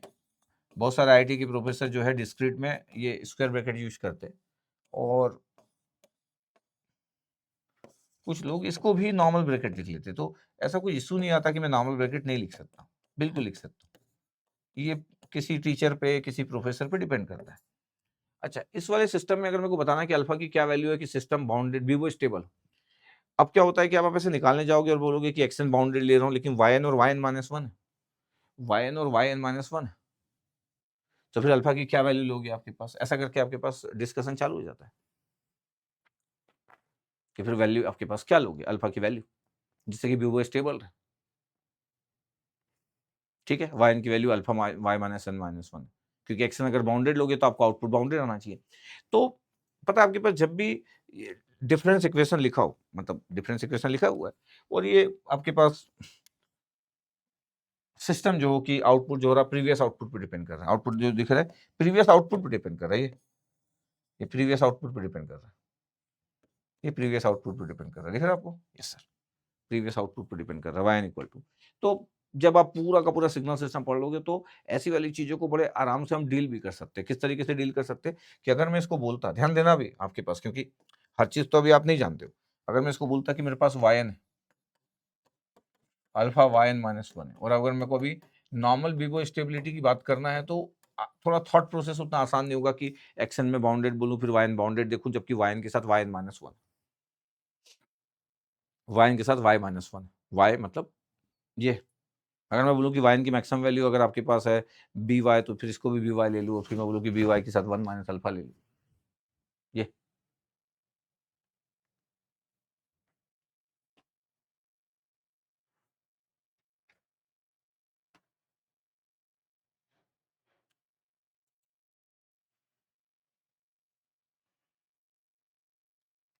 तो अगर आपको ऐसा लिखना है कि सर मैं तो ऐसा बोलता हूँ कि सर आप ऐसा लिखो, है ना, और भी बातें करता हूँ, एक्शन का वैल्यू सर बी एक्स लिखो लेस देन इनफाइनाइट, और वाई एन का मैग्नीट्यूड सर आप लिख दो बी वाई। तो क्या हुआ, इसका मैक्सिमम मैग्नीट्यूड अगर लिखा तो ये बी वाई हो गया, ये अल्फा इसको भी बी वाई लिख लो, क्योंकि वाई एन -1 का अगर मैग्नीट्यूड ये लिख रहे हो तो इसका ये मतलब हुआ कि वाई एन -1 शिफ्ट करने से उसका मैग्नीट्यूड तो चेंज होगा नहीं। यस सर, तो अल्फा बी वाई लिख लो और एक्शन को बी एक्स लिख लो। तो बी वाई इक्वल टू कितना है, b y equal to 1 minus alpha आया, ये बी एक्स आया। अगर मैं बोलूँ कि यार बी वाई की वैल्यू कितना है, तो आप बोलोगे सर बी एक्स है और ये 1 माइनस अल्फा है। अब बी वाई तो इनफाइनाइट होना नहीं चाहिए, इसका मतलब है कि अगर बी वाई अगर आपको फाइनाइट चाहिए तो फिर 1 minus alpha not equal to 0। तो अल्फा की वैल्यू क्या नहीं हो सकती, 1 नहीं हो सकती, अल्फा की वैल्यू 1 नहीं हो सकती। अगर अल्फा की वैल्यू 1 नहीं और कुछ भी वैल्यू पुट करोगे तो फिर बी वाई की वैल्यू लेस देन इनफाइनाइट आ जाएगा, if alpha not equal to 1, तो फिर ये स्टेबल हो जाएगा। तो अल्फा की वैल्यू 1 नहीं हो सकती। अब आप देखने जाओगे तो mod of alpha less than 1 का क्या मतलब होता है? Mod of alpha less than -1 का मतलब होता है -1 से 1 के बीच का रेंज। -1 के 1 से बीच का रेंज अगर आप लिखोगे तो -1 से 1 के बीच का जो रेंज होता है इसका मतलब है कि अगर मैं बोलूं कि ऑप्शन ए में mod of alpha less than 1 लिखा है, इसका मतलब क्या होता है -1 से 1 तक, दिस ये। इसका मतलब है कि इस रेंज में आपके पास 1 की वैल्यू नहीं आएगी आपके पास, तो ये आपका आंसर हो सकता है। Yes sir. अब इसमें लिखा था आपके पास mod of alpha equal to 1, alpha की वैल्यू तो आपके पास 1 है, तो ये तो नहीं हो सकता, 1 पुट कर दोगे तो। सी की वैल्यू क्या हुआ, mod of alpha. Mod of alpha greater than 1 का मतलब क्या होता है पता है, अगर आप थोड़ा सा भी जानते हो तो अल्फा की value greater than 1 and alpha की वैल्यू लेस देन -1, ये डिसकंटिन्यूअस, ऐसा कोई वैल्यू अल्फा का होता नहीं है कि अल्फा की वैल्यू 1 से ज्यादा हो जाए और वही वैल्यू अल्फा की वैल्यू -1 से कम है, डिसकंटिन्यूअस लिमिट बोलते हैं, ऐसा होता नहीं, नॉट पॉसिबल एक्चुअली। एन पे लिख रहा हूं मतलब नॉट पॉसिबल, अल्फा का ऐसा कोई वैल्यू नहीं हो सकता, क्वेश्चन छोड़ दो। और फिर डी वाले ऑप्शंस में, डी वाले ऑप्शंस में क्या लिखा हुआ, डी वाले ऑप्शन लिखा है कि मॉड ऑफ अल्फा, और भी बातें कर रहा हूँ, mod of alpha less than 3/2, इसका मतलब है -3/2 से लेकर 3/2 तक, लेकिन इसके बीच में तो आ जाएगा 1 सर, हाँ अल्फा की वैल्यू 1 आ जाएगी, इसलिए ये नहीं हो सकता। तो अभी आपका आंसर आ गया इस तरीके से 1, इस तरीके से मॉड ऑफ अल्फा। फिर आपको मॉड की प्रॉपर्टी पता होना चाहिए कि जब ग्रेटर देन लिखा रहता है और लेस देन लिखा रहता है, अगर आप में से सिग्नल सिस्टम पढ़ते हैं, अगर शुरू से पढ़ रहे हो, इस लेक्चर तक पहुंचे हो, तो मैं मॉड वोड की सब प्रॉपर्टी यूज कर चुका हूँ। अगर आप में से मैथ्स पढ़ते हो, सिग्नल पढ़ते हो, तो ये सब मैं यूज करते रहता हूँ। Mod of alpha greater than 1 का मतलब और mod of alpha less than 1 का मतलब क्वेश्चन छोड़ दो, मतलब इज वेरी इंपॉर्टेंट। तो मैं बोल रहा हूँ कि आंसर ये होगा, क्योंकि अल्फा की वैल्यू 1 नहीं हो सकती, तो बी वाई की वैल्यू इनफाइनाइट आ जाएगा, इसलिए आंसर है। बट आपको एक इंटरेस्टिंग बात बताऊं कि अगर आपके पास ऐसा दिया हो और मैं आपको कुछ अच्छी बातें बता रहा हूँ, क्या अच्छी बातें बता रहा हूँ, कि जब आप पूरा सिग्नल सिस्टम पढ़ लोगे, क्योंकि पूरा सिग्नल सिस्टम की स्टोरी तो है ही आपके पास, वाई एन की वैल्यू कितना है sir, alpha y n -1 plus x n. अगर मैं आपको बोलूं आगे जब पढ़ोगे आप, तो जेड ट्रांसफॉर्म का नाम तो सुने होंगे, तो कई बार डिफरेंस इक्वेशन में अगर आप ऐसा यूज करते तो देखो वाई जेड होता, ये क्या होता है अल्फा, और ये क्या होता है जेड इनवर्स वाई जेड होता, और ये क्या होता है एक्स जेड होता। तो अगर मैं वाई जेड अगर कॉमन ले लिया तो पता है 1 minus alpha inverse, 1 minus alpha हो गया, 1 माइनस अल्फा जेड इनवर्स हो गया, और ये एक्स जेड हो गया। पता है ट्रांसफर फंक्शंस क्या आ गया, हमेशा ट्रांसफर फंक्शन एक एलटीआई सिस्टम के लिए होता है, तो एक्स जेड हो गया, वाई जेड अपन एक्स जेड, इसको आप ट्रांसफर फंक्शन बोल सकते हो, digital transfer function H of Z. पता है कितना आंसर आ गया, 1/1 माइनस अल्फा जेड इनवर्स, चाहो तो आप जेड अपन जेड माइनस अल्फा लिख सकते हो, ये एच ऑफ जेड आ गया। जब आप रीजन ऑफ कन्वर्जेंस की बात करते हो तो पता है रीजन ऑफ, बाय डिफॉल्ट हम कॉजल सिस्टम मान ले रहे हैं सिस्टम को, तो आपके पास जब मेरे को रीजन ऑफ कन्वर्जेंस की बात करना होता है, आरओसी की बात, आरओसी जब पढ़ोगे ना आप जेट प्लेन के बारे में जब पढ़ोगे, अभी तो आप जेट ट्रांसफॉर्म थोड़ी पढ़ा है, जब आप आरओसी पढ़ोगे ना, तो जो आपके पास कॉजल सिस्टम होते हैं राइट हैंड जो होते हैं आपके पास, mod of Z equal to alpha, ये हो गया, ये mod of Z equal to, तो mod of Z equal to आपके पास अल्फा जी, तो z equal to mod of alpha, mod of Z equal to alpha आपके पास, तो ये अल्फा आपके पास एक रेडियस बना लिए, और इसमें जो रीजन ऑफ कन्वर्जेंस होता है वो ये होता है, ये रीजन ऑफ कन्वर्जेंस होता है, ये ये रीजन ऑफ कन्वर्जेंस होता है, आरओसी, जब आरओसी की बात करते हैं, ये रीजन ऑफ कन्वर्जेंस होता है। अगर मेरे पास राइट हैंड सीक्वेंस है, तो अब आप बोलोगे सर ये तो मेरे को नहीं पता, तो ठीक है, इट्स ओके यार, कोई बड़ी बात नहीं। अब आपके पता है रीजन ऑफ कन्वर्जेंस की जब हम डेफिनेशन की बात करते हैं, तो स्टेबिलिटी के लिए क्या होता है पता है, वो सिस्टम स्टेबल होते हैं, जब मैं ट्रांसफर फंक्शन कैल्कुलेट लेता हूँ, वो सिस्टम स्टेबल होते हैं जिसके रीजन ऑफ कन्वर्जेंस में पता है क्या इंक्लूड होता है, जिसके रीजन ऑफ कन्वर्जेंस में यूनिट सर्कल इंक्लूड होता है। तो जो रीजन ऑफ कन्वर्जेंस में यूनिट सर्कल इंक्लूड करता है वो स्टेबल होता है। तो मॉड ऑफ जेड आपके पास है, तो अगर अगर आपके पास यहाँ पे अगर यूनिट सर्कल बन गया तो ये स्टेबल हो जाएगा। विवो स्टेबिलिटी की अगर मैं बात करूँ, और अगर आपके पास यूनिट सर्कल यहाँ पे, यूनिट सर्कल यहाँ पे, ये आपके पास यहाँ पे, तो फिर आपके पास ये रीजन ऑफ कन्वर्जेंस में यूनिट सर्कल इंक्लूड कर लेगा। इसका मतलब है कि फिर अल्फा की वैल्यू लेस देन 1 होना चाहिए आपके पास, तभी तो वो 1 बाहर होगा और रीजन ऑफ कन्वर्जेंस में उसको टच कर लेगा। ये रीजन ऑफ कन्वर्जेंस की बात होती है, आपके पास लिखा जाएगा for discrete time system with the transfer function. अगर मैं ट्रांसफर फंक्शन की टर्म्स बात करूं, ये तो आप नहीं जानते अभी। Yes sir. विवो स्टेबिलिटी के लिए क्या होता है पता है, can be determined using the Z transform, the system is BIBO stable if and only if the region of convergence ROC of H of Z include the unit circle. ये इसको include करना चाहिए। पता आपके पास ये जो दिख रहा है, ये जो है, ये mod of Z equal to 1 है, यूनिट सर्कल ये इंक्लूड कर रहा है।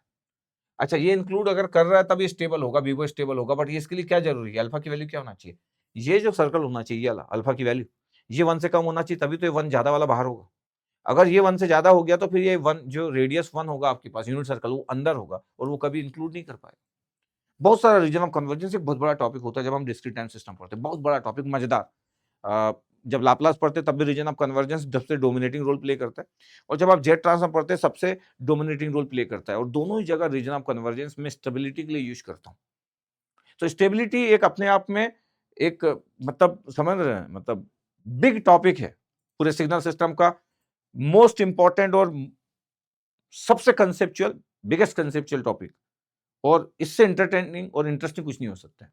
तो अच्छा, ये तो हम जानते नहीं अभी तक, अगर आप जेट ट्रांसफॉर्म नहीं जानते हो तो रीजन ऑफ कन्वर्जेंस में आपके पास अगर रीजन ऑफ कन्वर्जेंस इंक्लूड करता है यूनिट सर्कल को तो स्टेबल हो जाता है। यहाँ पे कर लेगा आपके पास mod of jet greater than alpha अगर है तो। अब mod of jet greater than alpha है तो अल्फा की वैल्यू क्या होना चाहिए? अल्फा की वैल्यू अगर आप चाहते हो तो फिर अल्फा की वैल्यू क्या होना चाहिए? पता, लेस देन 1 होना चाहिए, क्योंकि अल्फा की वैल्यू लेस देन 1 होगी तो देखो लेस देन 1 है, 0.5 पे सपोज करो, 0.5 और ये 1 है तो 1 बाहर होगा। अब देखो ये region of convergence mod of jet greater than alpha होता है, तो mod of jet greater than 0.5, तो 0.5 से अगर ज्यादा होगा तो 1 तो इंक्लूड कर लेगा। अगर अल्फा की वैल्यू अगर ग्रेटर देन 1 हो गया, या अल्फा की वैल्यू 1 हो गई, तो ये इसको इंक्लूड नहीं करेगा। तो इस टाइप की बातें होती है, स्टेबिलिटी में बहुत सारे पॉइंट्स होते हैं, तो ये आपके पास है ये, इसलिए आंसर आपके पास ये होगी। अगर मैं बहुत अच्छा जानता हूँ ट्रांसफर फंक्शन का कंसेप्ट, रीजन ऑफ कन्वर्जेंस की, तो बहुत सारी बातें इस टाइप की जो इक्वेशंस होती है जहाँ पे आप प्रॉब्लम में रहते हो, इसलिए तो ट्रांसफर फंक्शन का कंसेप्ट बनाया गया है कि यार आप जहाँ जहाँ कंटिन्यूअस टाइम सिस्टम में प्रॉब्लम में रहोगे, लाप्लास आपके हेल्प के लिए आ जाएगा। तो जब मैं लाप्लास पढ़ाता हूँ तो मैं स्टोरी के साथ पढ़ाता हूँ, जेट ट्रांसफॉर्म पढ़ाता हूँ तो मैं स्टोरी के साथ पढ़ाता हूँ, बिना स्टोरी के मैं ट्रांसफॉर्म नहीं पढ़ाता कि यार ये क्यों कर रहे हैं करके, ये नहीं होता तो क्या होता, मतलब उसका मजा नहीं है ना। मतलब अगर आपको ये ना पता हो कि लाप्लास नहीं होता तो आप अधूरापन कहाँ फील करते हैं पूरे सिग्नल में। और जेट ट्रांसफॉर्म अगर हटा दूं मैं आपकी स्टोरी में से, पूरे सिग्नल सिस्टम में से, तो आपका अधूरापन किन जगह पे आप अपने आप को अच्छा फील नहीं कर पाते, कॉन्फिडेंस आपका गिर जाता। और अगर ये बात ना पता हो तो क्या करोगे जान के लाप्लास, और क्या करोगे जान के फोरियर, और क्या करोगे जान के जेट ट्रांसफॉर्म।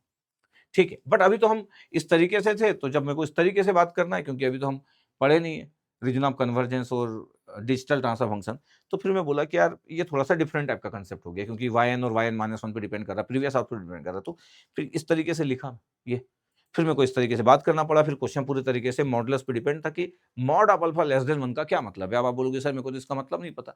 अगर आपको उसका मतलब नहीं पता, इसका मतलब है आप मेरे को अच्छे से फॉलो नहीं करते हो। आप अगर मेरे को फॉलो कोई कर रहा है, इसका मतलब ना पता ऐसा हो ही नहीं सकता।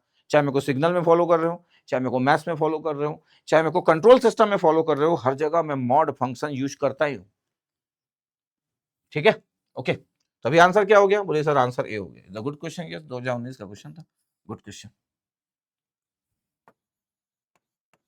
ये गुड।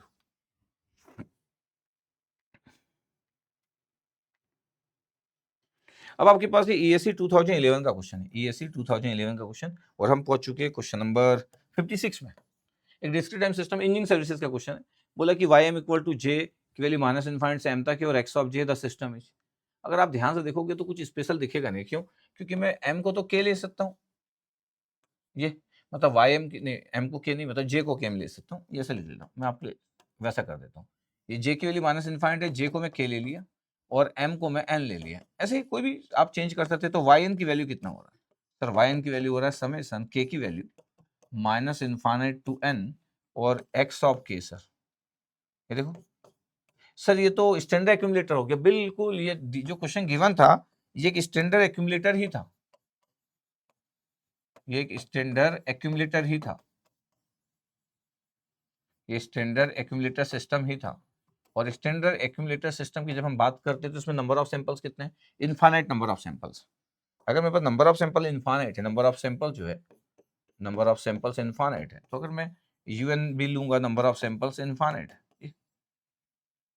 तो अगर मैं बात करता हूँ कि मेरे पास अप टू एन तक आपके पास वाई एन, अगर मैं लिखता हूँ कि वाई एन की वैल्यू मेरे को लिखना है, तो मेरे पास पता है कि जे की वैल्यू माइनस इनफाइनाइट से लेके एम तक है आपके पास। तो मैं पहले भी बोला हूँ कि मेरे को अगर वाई एन लिखना पड़े, एम को एन लिख दिया मैं, तो फिर आपके पास एक्स ऑफ एन होता है, एक्स ऑफ एन माइनस 1 होता है, एक्स ऑफ एन माइनस 2 होता है, और इवन ये नंबर ऑफ सैंपल जो होते हैं वो एक्स ऑफ माइनस इनफाइनाइट हो जाते हैं। तो ये नंबर आपके पास अगर मैं एक्सन की वैल्यू बोल दूं कि यार एक्सन की वैल्यू अगर मैं बी एक्स ले लेता हूँ, बी एक्स, और जो कि लेस देन इनफाइनाइट होता है, तो आप सोचो ना कि, और वाई एन का मैग्नीट्यूड में लिख देता हूँ। आप स्टेप भी लिख सकते हो, पहले भी सॉल्व किया हूँ मैं, वाई एन का मैग्नीट्यूड बी वाई लिख देता हूँ ये। आपको पहले भी मैं लिखा हूं कि मैं स्टेप सिग्नल लूंगा तो क्या होगा करके, आपको बताया था कि Rn+1 होगा। मैं फिगर भी बनाया था, ग्राफिकल प्लॉट भी किया था, मैं बोला था कि रैम सीक्वेंस बना सकते हैं। अच्छा, मैं इसको अगर ऐसा लिखना है तो सर by की वैल्यू क्या होगी? by की वैल्यू ये bx आपके पास ऐड होगा इनफाइनाइट टाइम्स, ये bx इनफाइनाइट टाइम्स ऐड होगा आपके पास, ये bx इनफाइनाइट टाइम ऐड होगा, तो by की वैल्यू तो टूवर्ड्स इनफाइनाइट हो गई ना। अगर 10 से 10 को आप इनफाइनाइट बार ऐड करोगे तो by तो इनफाइनाइट हो जाएगा, तो बाउंडेड आउटपुट कहाँ है? तो इनफाइनाइट नंबर ऑफ सैंपल्स है, और अगर आप इनपुट बोल दे रहे हो कि मेरे पास बाउंडेड और इनफाइनाइट टाइम्स, आप 100 ले लो, 100 को आप ऐड कर दो अगर इनफाइनाइट टाइम्स, तो इनफाइनाइट नहीं आ जाएगा आंसर। इवन मैं स्टेप ले लूँ और इनफाइनाइट टाइम्स ऐड कर लूँ तो भी। तो स्टैंडर्ड एक्यूमुलेटर सिस्टम जो होता है वो अनस्टेबल सिस्टम होता है। स्टैंडर्ड डिफरेंशिएटर जो सिस्टम होता है वो क्या होता है? अनस्टेबल सिस्टम होता है। स्टैंडर्ड इंटीग्रेटर सिस्टम क्या होता है? Standard integrator, standard differentiator, standard accumulator, ये तीनों सबसे पावरफुल सिस्टम है। स्टैंडर्ड इंटीग्रेटर, स्टैंडर्ड डिफरेंशिएटर और डिस्क्रीट टाइम सिस्टम में स्टैंडर्ड एक्यूमुलेटर, और ये फेवरेट भी है, कॉम्पिटिटिव एग्जाम के फेवरेट सिस्टम है ये।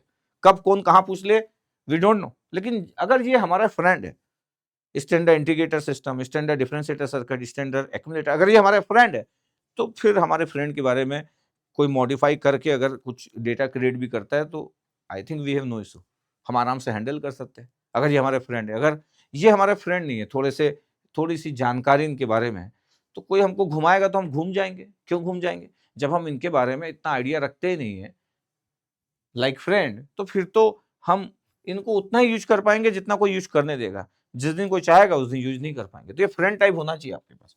ये तीनों स्टैंडर्ड सिस्टम जो होते हैं वो ना तो मतलब स्टैंडर्ड जो तीनों सिस्टम होते हैं वो स्टेबल नहीं होते, द वीवो अनस्टेबल सिस्टम। ठीक है।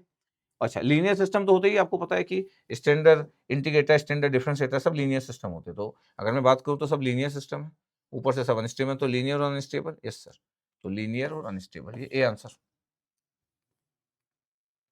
अब ये 2013 का क्वेश्चन है कि continuous time system will be BIBO stable if all the eigen values are. अब ये इंजीनियरिंग सर्विसेज का क्वेश्चन है। अब कोई बोलेगा कि अगर मैं ये पढ़ रहा हूं तो if all the eigen values, अब कोई तो कंफ्यूज हो सकता है कि सर ये तो आइगन वैल्यूज आ गया आपके, सही बात भी है। जब पूरा कंट्रोल, पूरा सिग्नल पढ़ लोगे तब तो ठीक है, बहुत सारे चीजें सब आपके पास आ जाएगा अलग अलग जगह। बट अभी तो हम सिर्फ क्लासिफिकेशन सिस्टम पढ़ रहे हैं, तो आपको बस इतना मैं बता देता हूँ अभी। तो क्या इतना बता देता हूँ सर, आइगन वैल्यूज मतलब पोल्स होता है। अगर आप में से मैथ्स पढ़े हो तो आपको पता होना चाहिए कि आइगन वैल्यूज मतलब पोल्स होता है। इसका मतलब है दिस क्वेश्चन वीवो स्टेबिलिटी का जो कंसेप्ट है वो मेरा किस पे बेस्ड है पता है? ट्रांसफर फंक्शन पे। This question is based on the concept of this question this question this question is based on concept of transfer function. क्योंकि जब आप रूट्स की बात करते हो, आरओसी की बात करते हो, आइगन वैल्यूज मतलब पोल्स होता है। ये क्यों ले लिए ऐसे यार, बाद में तो हम सब जान ही लेंगे। तो अब ये पोल्स आपके पास, अगर आप कभी जिंदगी में अगर आप ट्रांसफर फंक्शन पढ़े और स्टेबिलिटी की बात अगर आप जानते हो तो फिर पोल्स की बात आ गई। कंट्रोल सिस्टम में तो आप यही बात करते हो। कंट्रोल सिस्टम में क्या ही बात करते हो? हमारा सेकंड ऑर्डर सिस्टम स्टेबल होता है अंडर डैम के केस में, क्रिटिकल डैम के केस में नहीं। क्रिटिकल डैम्ड हो, चाहे अंडर डैम सिस्टम हो, चाहे ओवर डैम सिस्टम, अनडैम्ड में से मार्जिन स्टेबल होता है, अदरवाइज तो स्टेबल होता है। सब तीनों में कॉमन चीज क्या होती है? जो रूट्स होते हैं उसके जो आइगन वैल्यूज होती है, जो रूट्स होते हैं आपके पास, डिस्टिंक्ट और देयर रियल पार्ट्स नेगेटिव लिखा है। कोई इसको लगा सकता है बट ये गलत है। इसका मतलब ये हो गया आपके पास कि डिस्टिंक्ट और देयर रियल पार्ट्स नेगेटिव, तो इसका मतलब ये अंडर डैम सिस्टम है। जबकि रिपीटेड रूट्स भी हो सकता है, सिर्फ नेगेटिव होना चाहिए, सिर्फ नेगेटिव इज इंपॉर्टेंट, तो फिर सिस्टम स्टेबल होता है। सिर्फ सिस्टम स्टेबल होता है। अगर मैं थोड़ा सा आपको ऐसे बता दूं कि आपके पास अगर कभी आप, क्योंकि अब ये अभी हम जितना पढ़ रहे हैं उसके अंदर नहीं, अगर मैं एस प्लेन बना दूं, सिग्मा जी ओमेगा बना दूं, मेरे को पता है कि ओवरडैम सिस्टम है ये आपके पास, ये पता है आपके पास ओवरडैम सिस्टम, जीटा की वैल्यू, अगर कंट्रोल सिस्टम कभी पढ़े हो तो जीटा की वैल्यू 0 से लेके 1 के बीच में is the OD system, overdamped system OD system. ठीक है सर।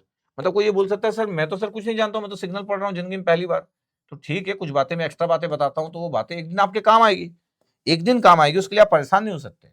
ये अंडरडैम सिस्टम, ये complex conjugate roots in the left hand side है, रूट लेफ्ट साइड में होते हैं। ये यहाँ गलत लिख दिया, ज्यादा फीलिंग के चक्कर में फटाफट। ये जीटा की वैल्यू 0 से 1 है और ये अंडरडैम सिस्टम, अंडरडैम। पहला वाले में क्या गलत लिखा बता रहा हूँ, ये अंडरडैम, जल्दबाजी में गलत लिख दिया। क्या गलत लिख दिया? ये जीटा का रेंज, जबकि कंट्रोल सिस्टम तो मेरा सब्जेक्ट है, मतलब कंट्रोल सिस्टम के साथ तो मैं जीता हूँ।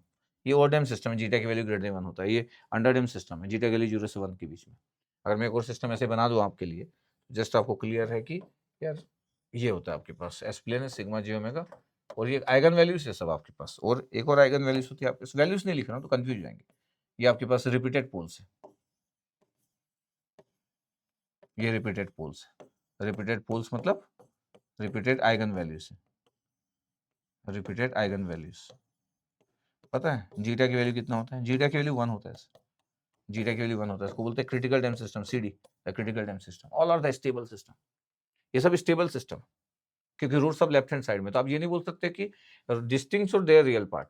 ये डिस्टिंक्ट सही है, ये भी डिस्टिंक्ट है, ये भी डिस्टिंक्ट है। अब इसमें बोला था डिस्टिंक्ट और real parts are negative, there real parts are negative. देखो डिस्टिंक्ट और रियल पार्ट नेगेटिव है, सही है। डिस्टिंक्ट से रियल पार्ट नेगेटिव, सही है। बट ये डिस्टिंक्ट नहीं है, रिपीटेड पोल्स। ये भी क्रिटिकल टाइम सिस्टम, ये भी स्टेबल सिस्टम, तो इसलिए गलत था। जबकि आंसर ये आपके पास नेगेटिव, चाहे ओवर डैम्ड हो, अंडर डैम्ड हो, क्रिटिकल डैम्ड हो। अगर आप अलग अलग सब्जेक्ट जानते हो तो ये क्वेश्चन जो है ये हमारे बाउंडेड इनपुट देके बाउंडेड आउटपुट किस में दे पाओगे? आइगन वैल्यूज बोल दे रहे, अभी आप रूट्स की बात कर रहे हो, तो रूट्स कहाँ से बात कर पाओगे? तो this question is based on the concept of transfer function.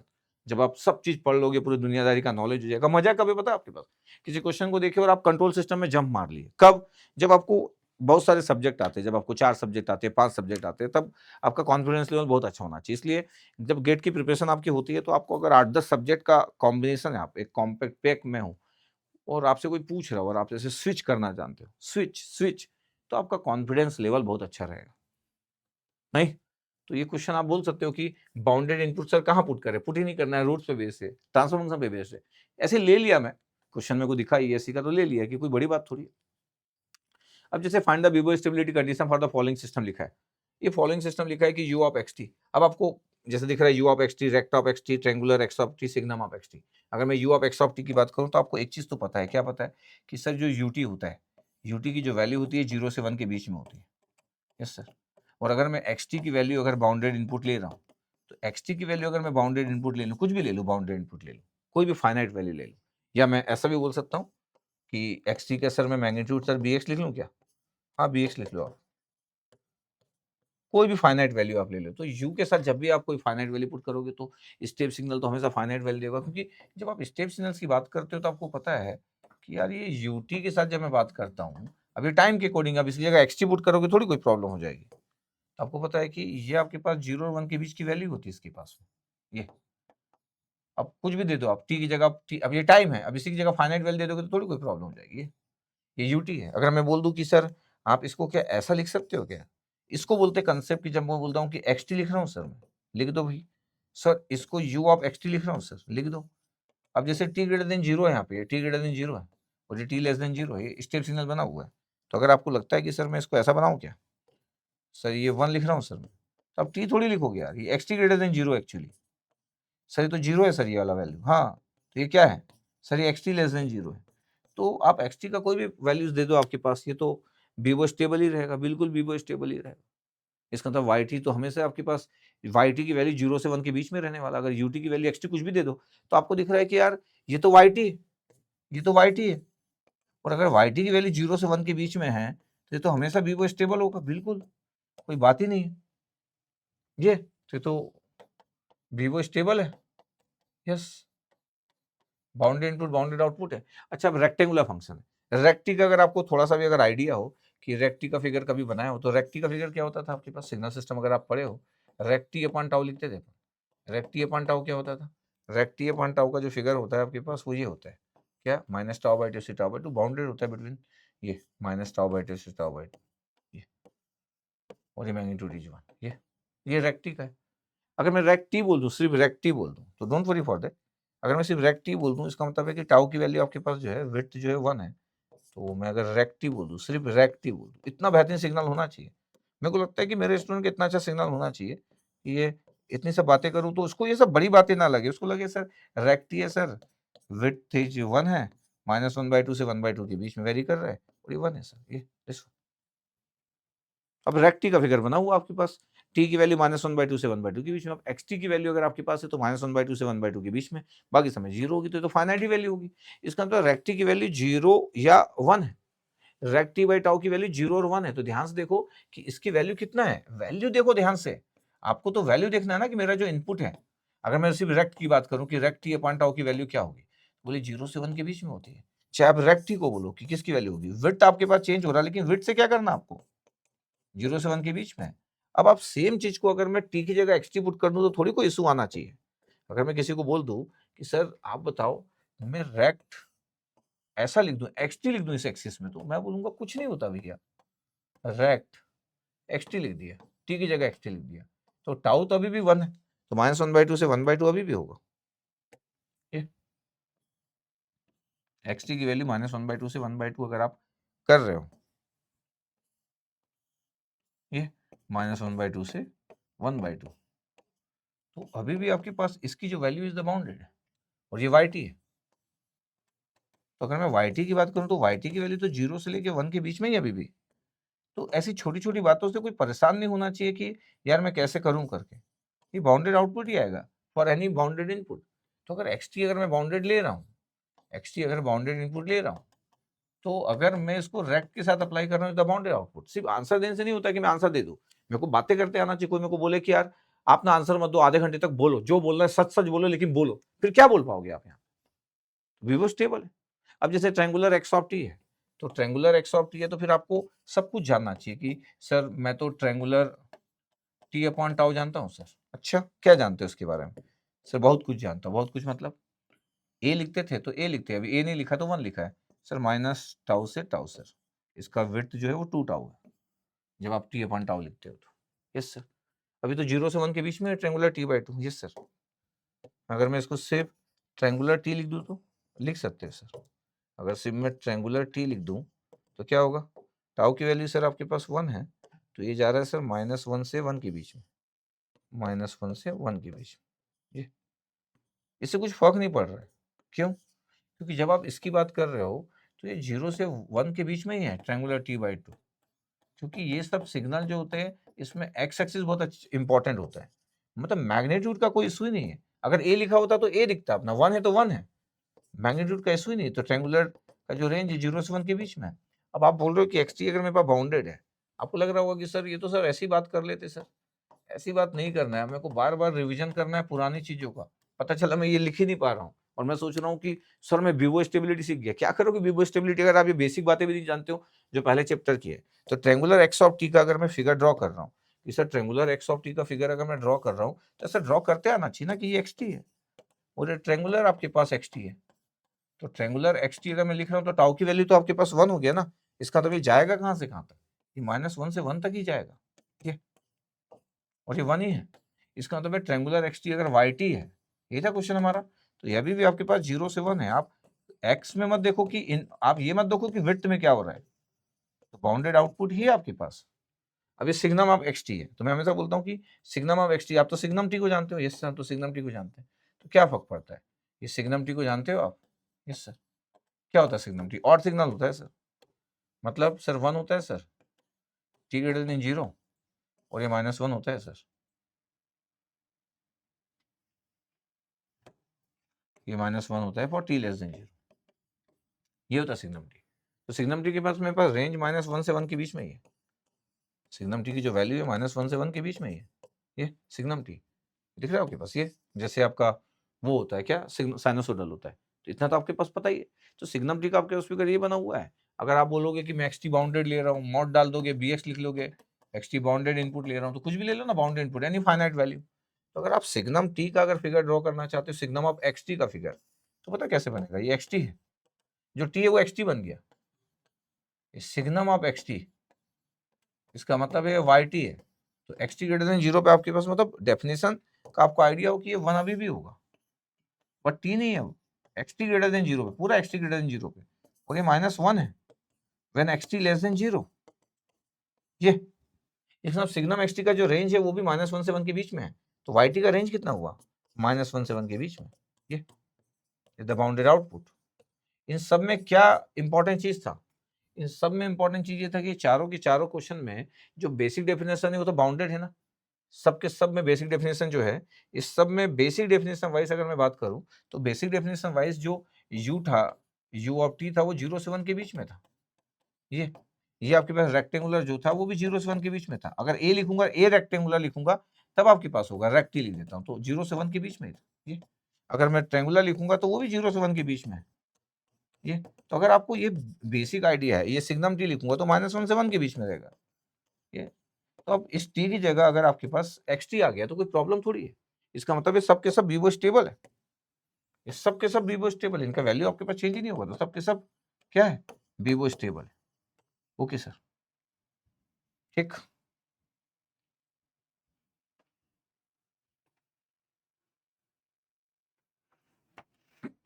और 2024 में क्वेश्चन था आपके पास आईआईएससी बेंगलोर का और इलेक्ट्रिकल वालों का आया था ये 2024 में। तो अच्छे अच्छे क्वेश्चन कई बार आपके कॉपी के नोट्स में होते नहीं, आप किसी टॉपिक को सिर्फ जान लेते हो, उसका एप्लीकेशन नहीं जानते हो।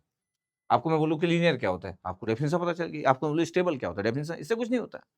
जब आप इंडिया का सबसे बिगेस्ट और टफ टेक्निकल एग्जाम देते हो, टफ टेक्निकल एग्जाम देते हो, बिगेस्ट टेक्निकल के पॉइंट ऑफ व्यू से बोला, तो फिर उस केस में आप सिर्फ टॉपिक जानते हो, उससे क्या लेना देना। ऐसे तो बहुत सारे लोग जानते हैं, आपको बहुत अच्छे से एप्लीकेशन पता होनी चाहिए। देखो अब आपके पास ये दिया हुआ था, बोले कि 2 सिस्टम दिए, बताओ दोनों के बारे में, स्टेबल, दोनों स्टेबल है, वीवो स्टेबल है कि दोनों, वीवो अनस्टेबल है कि एक अनस्टेबल है, एक अनस्टेबल, 4 पॉसिबिलिटी 2 दी आपके पास। अगर मैं बोलूँ कि देखो आपके पास ये दिया था, ये yn है, और ये yn है आपके पास, और दूसरा वाला आपके पास ये y1n लिख लेता हूँ मैं, और ये y2n लिख लिया।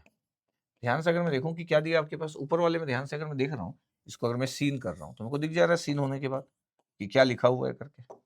क्या सीन हो जा रहा है कि अगर मैं बोलूँ कि y1n है और ये समेसन हो गया, और ये k की वैल्यू 0 से लेके n तक हो गया, और ये x ऑफ k हो गया, तो एक्यूमुलेटर स्टैंडर्ड एक्यूमुलेटर नहीं है, स्टैंडर्ड एक्यूमुलेटर नहीं है आपके पास, माइनस इनफाइनाइट से n तक होता है, ये 0 से लेके n तक है।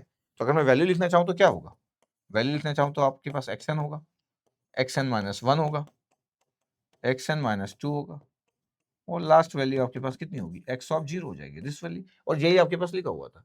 अब इसमें 0, अच्छा इसको अपोजिट लिखूं तो 0 1 से लेके अपोजिट लिखूं, 0 फिर 1 फिर 2 फिर अप टू n। आपको इसको फिर मैं रिवर्स लिख दिया, मैं हमेशा लास्ट वैल्यू लिखता हूं, तो फिर ऐसा होगा, बहुत आर सेम। अब अगर कोई बोल रहा है कि ये वीवो स्टेबल है कि नहीं, तो मेरे को पता है कि अगर ये वीवो स्टेबल है और मैं बोलूंगा कि nth टर्म तक अगर मैं ऐड कर रहा हूँ और xn अगर बाउंडेड है, तो bx कितने बार होगा, n टर्म्स होगा। अगर xn बाउंडेड है, अगर मैं un लिख रहा हूँ तो un अप टू n तक होगा, ये होगा, दिख रहा है आपके पास। और डिस्क्रीट टाइम सिस्टम दिख ही रहा है, अगर मैं डेलन लिख दूं तो डेलन आपके पास कब तक होगा, n तक होगा। बट इंपॉर्टेंट चीज क्या है, इंपॉर्टेंट चीज ये है, क्या इंपॉर्टेंट चीज है, ध्यान देना। इंपॉर्टेंट चीज ये है कि अगर मेरे पास n की वैल्यू, आप ये ना सोचे कि sir finite number of samples है, नंबर ऑफ सैंपल्स कितने हैं, मैं बोलूंगा नंबर ऑफ सैंपल्स कितने, तो 0 से n+1 है। अगर मैं ऐसा सोचूं कि नंबर ऑफ सैंपल्स कितने हैं आपके पास, number of samples sir n+1, 0 से लेके n तक है, तो n+1 नंबर ऑफ सैंपल्स होते हैं, ठीक है। अब मेरे को पता है कि जब भी मेरे को वीवो स्टेबिलिटी की डेफिनेशन बात करना होता है वीवो स्टेबिलिटी के केस में, तो मैं क्या बोलता हूँ, वीवो स्टेबिलिटी का जब मेरे को केस बात करना होता है वीवो स्टेबिलिटी का, तो वीवो स्टेबिलिटी के केस में हम बोलते क्या है कि भाई ये बाउंडेड इनपुट होना चाहिए, एक्शन इक्वल टू बाउंडेड होना चाहिए। अगर मैं डिस्क्रीट टाइम सिस्टम ले रहा हूँ तो x n equal to bounded input होना चाहिए, और y n equal to bounded output होना चाहिए, ये बाउंडेड इनपुट रहना चाहिए फॉर एन की वैल्यू, ये, और ये बाउंडेड आउटपुट होना चाहिए एन की value for all values of, ये यही मतलब होता है आपके पास। टाइम में भी ऐसे होता है, for all time, for all n, अलग बात है एन इंटीजर वैल्यू। तो आपको पता है कि बाउंडेड आउटपुट होना चाहिए, तो वीवो स्टेबल हो जाएगा। तो इसका मतलब है कि नंबर ऑफ सैंपल्स की बात अगर मेरे को जरूरत पड़े आपके पास कि एन के आपके पास, तो नंबर ऑफ सैंपल तो मैं इनफाइनाइट ले सकता हूँ डिस्क्रीट टाइम सिस्टम में। ये एन की वैल्यू अगर आपके पास लिखी है, तो मेरे को एन की वैल्यू थोड़ी दी है, मेरे को एन की वैल्यू दे देता कि 2 है। अगर मेरे को क्वेश्चन में लिख दिया जाए कि एन की वैल्यू आपके पास 5 है, ऐसा लिख दिया जाए, तब तो ये तो मेरे पास हो जाएगा। इसका मतलब है कि जैसे मैं टाइम को t equal to infinite assume कर लेता हूँ, वैसे ही we will consider n equal to infinite, ये फॉर द वीवो स्टेबिलिटी। तो जब हम बोलते हैं आपके पास कि देखो आपके पास ये n नंबर ऑफ आपके पास सैंपल्स है, तो मैं तो n के लिए इनफाइनाइट ले सकता हूँ, n के लिए फाइनाइट, तो आपके पास n की वैल्यू तो डिफाइन है नहीं, तो मैं n की वैल्यू जैसे इनफाइनाइट लूंगा और सबको bx लिख दूंगा, तो bx इनफाइनाइट टाइम्स हो जाएगा। अगर मैं ऐसा लिखना चालू करूंगा आपके पास, तो ये एक्यूमुलेटर है आपके पास, लेकिन स्टैंडर्ड माइनस इनफाइनाइट से लेके n तक था। तो आप बोलोगे सर ये माइनस इनफाइनाइट से n तक तो है नहीं, 0 से n तक है, तो स्टैंडर्ड नहीं हुआ तो भी क्या, कोई प्रॉब्लम नहीं, 0 से n तक है, नंबर ऑफ सैंपल्स n+1 है, बट n की वैल्यू तो मैं इनफाइनाइट ले सकता हूँ, जैसे टाइम इनफाइनाइट ले सकता हूँ in case of Vivo stability. For all time बोलता हूँ, और डिस्क्रीट में फॉर ऑल डिस्क्रीट टाइम। तो जैसे मैं बोलूंगा कि xn की वैल्यू अगर मैं ले लिया, ठीक है, ध्यान रखना, अब अगर मैं बोल दिया आपको भैया xn की वैल्यू ऐसा ले लिया मैं कि ये bx है, ये तो yn की वैल्यू आपके पास क्या होगा, तो yn की वैल्यू जब हम लिखते हैं कि yn की वैल्यू क्या होगा, तो बोले आप बोले कि k की वैल्यू 0 से लेके n तक था, और ये x ऑफ k था, तो ये क्या हुआ आपके पास x ऑफ n हुआ, जिसकी वैल्यू मैक्सिमम मैग्नीट्यूड bx से xn माइनस 1 हुआ। आप इस भी लिख सकते हो, और ऐसा आपके पास x0 होगा। तो अगर आप ऐसा लिखना चालू करोगे कि by की वैल्यू क्या है, तो आपको दिखेगा कि ये bx है, ये bx है, ये bx है। अब 10 है bx की वैल्यू, ऐसा आपके पास चलते जा रहा है। तो ये अप टू इनफाइनाइट आप क्यों लिख सकते हो, because I can consider n equal to infinite. ये तो by की वैल्यू इनफाइनाइट हो गया अगर मैं n नंबर ऑफ सैंपल्स अगर इनफाइनाइट ले लिया तो। ये तो बाउंडेड आउटपुट आ रहा है क्या, नहीं आ रहा भैया, क्योंकि नंबर ऑफ सैंपल्स तो मैं इनफाइनाइट ले सकता हूँ ना। तो number of samples equal to infinite, we लिखता हूँ, आई नहीं लिखता हूँ, we can consider. Sir 1 minute sir, हाँ क्या 1 मिनट सर, आप बताइए अगर ऐसा होता तो, हाँ सब ले लेते हैं सर। yn की वैल्यू ये है सर, k की वैल्यू 0 से लेके 10 तक है, और x ऑफ k, ये पता क्या होता है सर, x10 9, या 0 से स्टार्ट करो, x0 x1 x2, पता है x10। नंबर ऑफ सैंपल्स कितने हैं यहाँ पे, नंबर ऑफ सैंपल्स सर 11, 0 से स्टार्ट किया ना, तो नंबर ऑफ सैंपल्स कितने 11 है। ये नंबर ऑफ सैंपल फाइनाइट है, यस सर। तो अगर मैं बोलूँ कि अगर मैं xn का मैग्नीट्यूड अगर bx ले रहा हूँ, तो तब bx कितने बार होगा, bx कितने बार होगा सर 11 बार, तो 11 bx आएगा ये।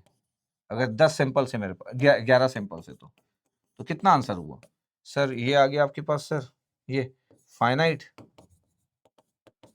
इनटू फाइनाइट, bx भी फाइनाइट होता है, तो finite into finite equal to finite आ गया। पता है क्या हो गया सर, तो बीबो स्टेबल हो गया, वही मैं बोल रहा हूँ, बीबो स्टेबल है, इज द बीबो स्टेबल। तो definition is very very important कि बीबो स्टेबल है, ये वाला ये सिस्टम। ये स्टैंडर्ड एक्यूमुलेटर नहीं है, 0 से लेकर 10 है तो 11 सिंपल्स है। बट अगर मैं बोल रहा हूँ कि मेरे पास 11 bx है, अगर मैं थोड़ी देर पहले बोलूँ कि मेरे पास अगर यहाँ पे bx कब तक है, तो मेरे पास n तक है, तो n bx हो जाएगा। अगर मैं बोलूँ कि मेरे पास कितने हैं, तो n प्लस 1 bx हो जाएगा, जैसे नंबर ऑफ सैंपल्स इतने थे। तो अगर मैं सबको लिख रहा हूँ कि bx है, तो n प्लस 1 bn, तो मेरे पास एक्चुअल आंसर आपके पास n प्लस 1 bn हो गया। तो अगर मैं ध्यान से देखूँ कि यहाँ पे कितना आपके पास yn की वैल्यू होगा, तो n प्लस 1 bx हो जाएगा, और n की वैल्यू इनफाइनाइट में ले सकता हूँ, और n की वैल्यू अगर मैं इनफाइनाइट ले लूंगा तो इनफाइनाइट आ जाएगा। इस बात को आपको क्लियर होना चाहिए। तो number of samples we can consider as infinite. अच्छा, आप ये भी बोल सकते हो कि सर मैं स्टेप सीक्वेंस लेता हूं, तो स्टेप सीक्वेंस आप इनफाइनाइट नंबर ऑफ टाइम्स लिख रहे हो, तो 1 को इनफाइनाइट टाइम्स लिखोगे तो इनफाइनाइट टाइम्स, या n लिख रहे हो 0 से लेके n तक है, तो n प्लस 1 इंटू un हो गया, मतलब सबकी वैल्यू 1 1 1 हो गई। लेकिन n की वैल्यू तो इनफाइनाइट ले सकते हो ना, तो जब 1 को भी इनफाइनाइट बार ऐड करते तो इनफाइनाइट हो जाता है।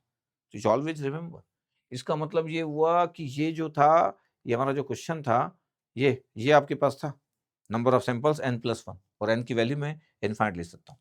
तो अब इसका मतलब ये हो कि पहला वाला तो सर अनस्टेबल हो गया, दूसरा वाला ध्यान से देखो सर, x0 है, 1/2 x1 है, सेम है, बस 1/2 की पावर n आपके पास चलते जा रहा है, ऐसे दिख रहा है आपको। इसका मतलब है कि अगर मैं सेकंड को कंसिडर करूं, क्या करूं, सेकंड को अगर मैं कंसिडर करूं कि सर सेकंड क्या है, t2 के बारे में बात कर रहा हूं, तो y2n अगर मैं लिख रहा हूं कि y1n, फिर से लिख देता हूं कि t2 क्या है, k की वैल्यू 0 से लेके n तक है, और ये है x of k plus 2 raise power k।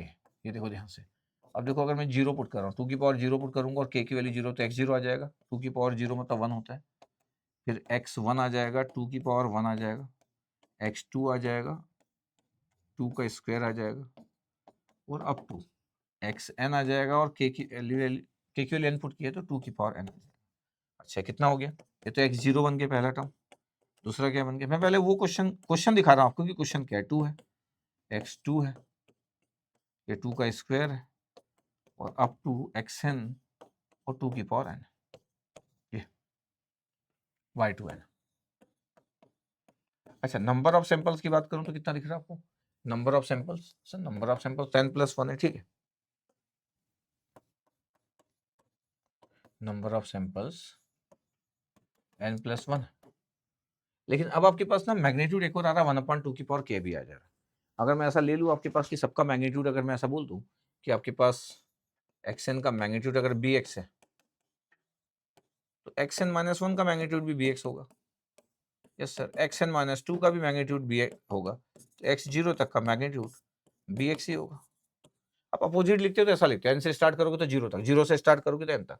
इसका मतलब है पता है, ये bx हुआ मैग्नीट्यूड, ये कितना हुआ bx हुआ डिवाइड बाई 2 हुआ, ये कितना हुआ bx हुआ डिवाइड बाई 2 का स्क्वायर हुआ।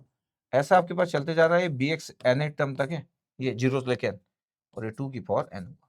तो अगर मैं बोल दूं कि यार आप अगर bx अगर कॉमन ले ले रहे हो तो 1 प्लस 1/2 प्लस 1/2 का स्क्वायर प्लस 1/2 की पावर n, ये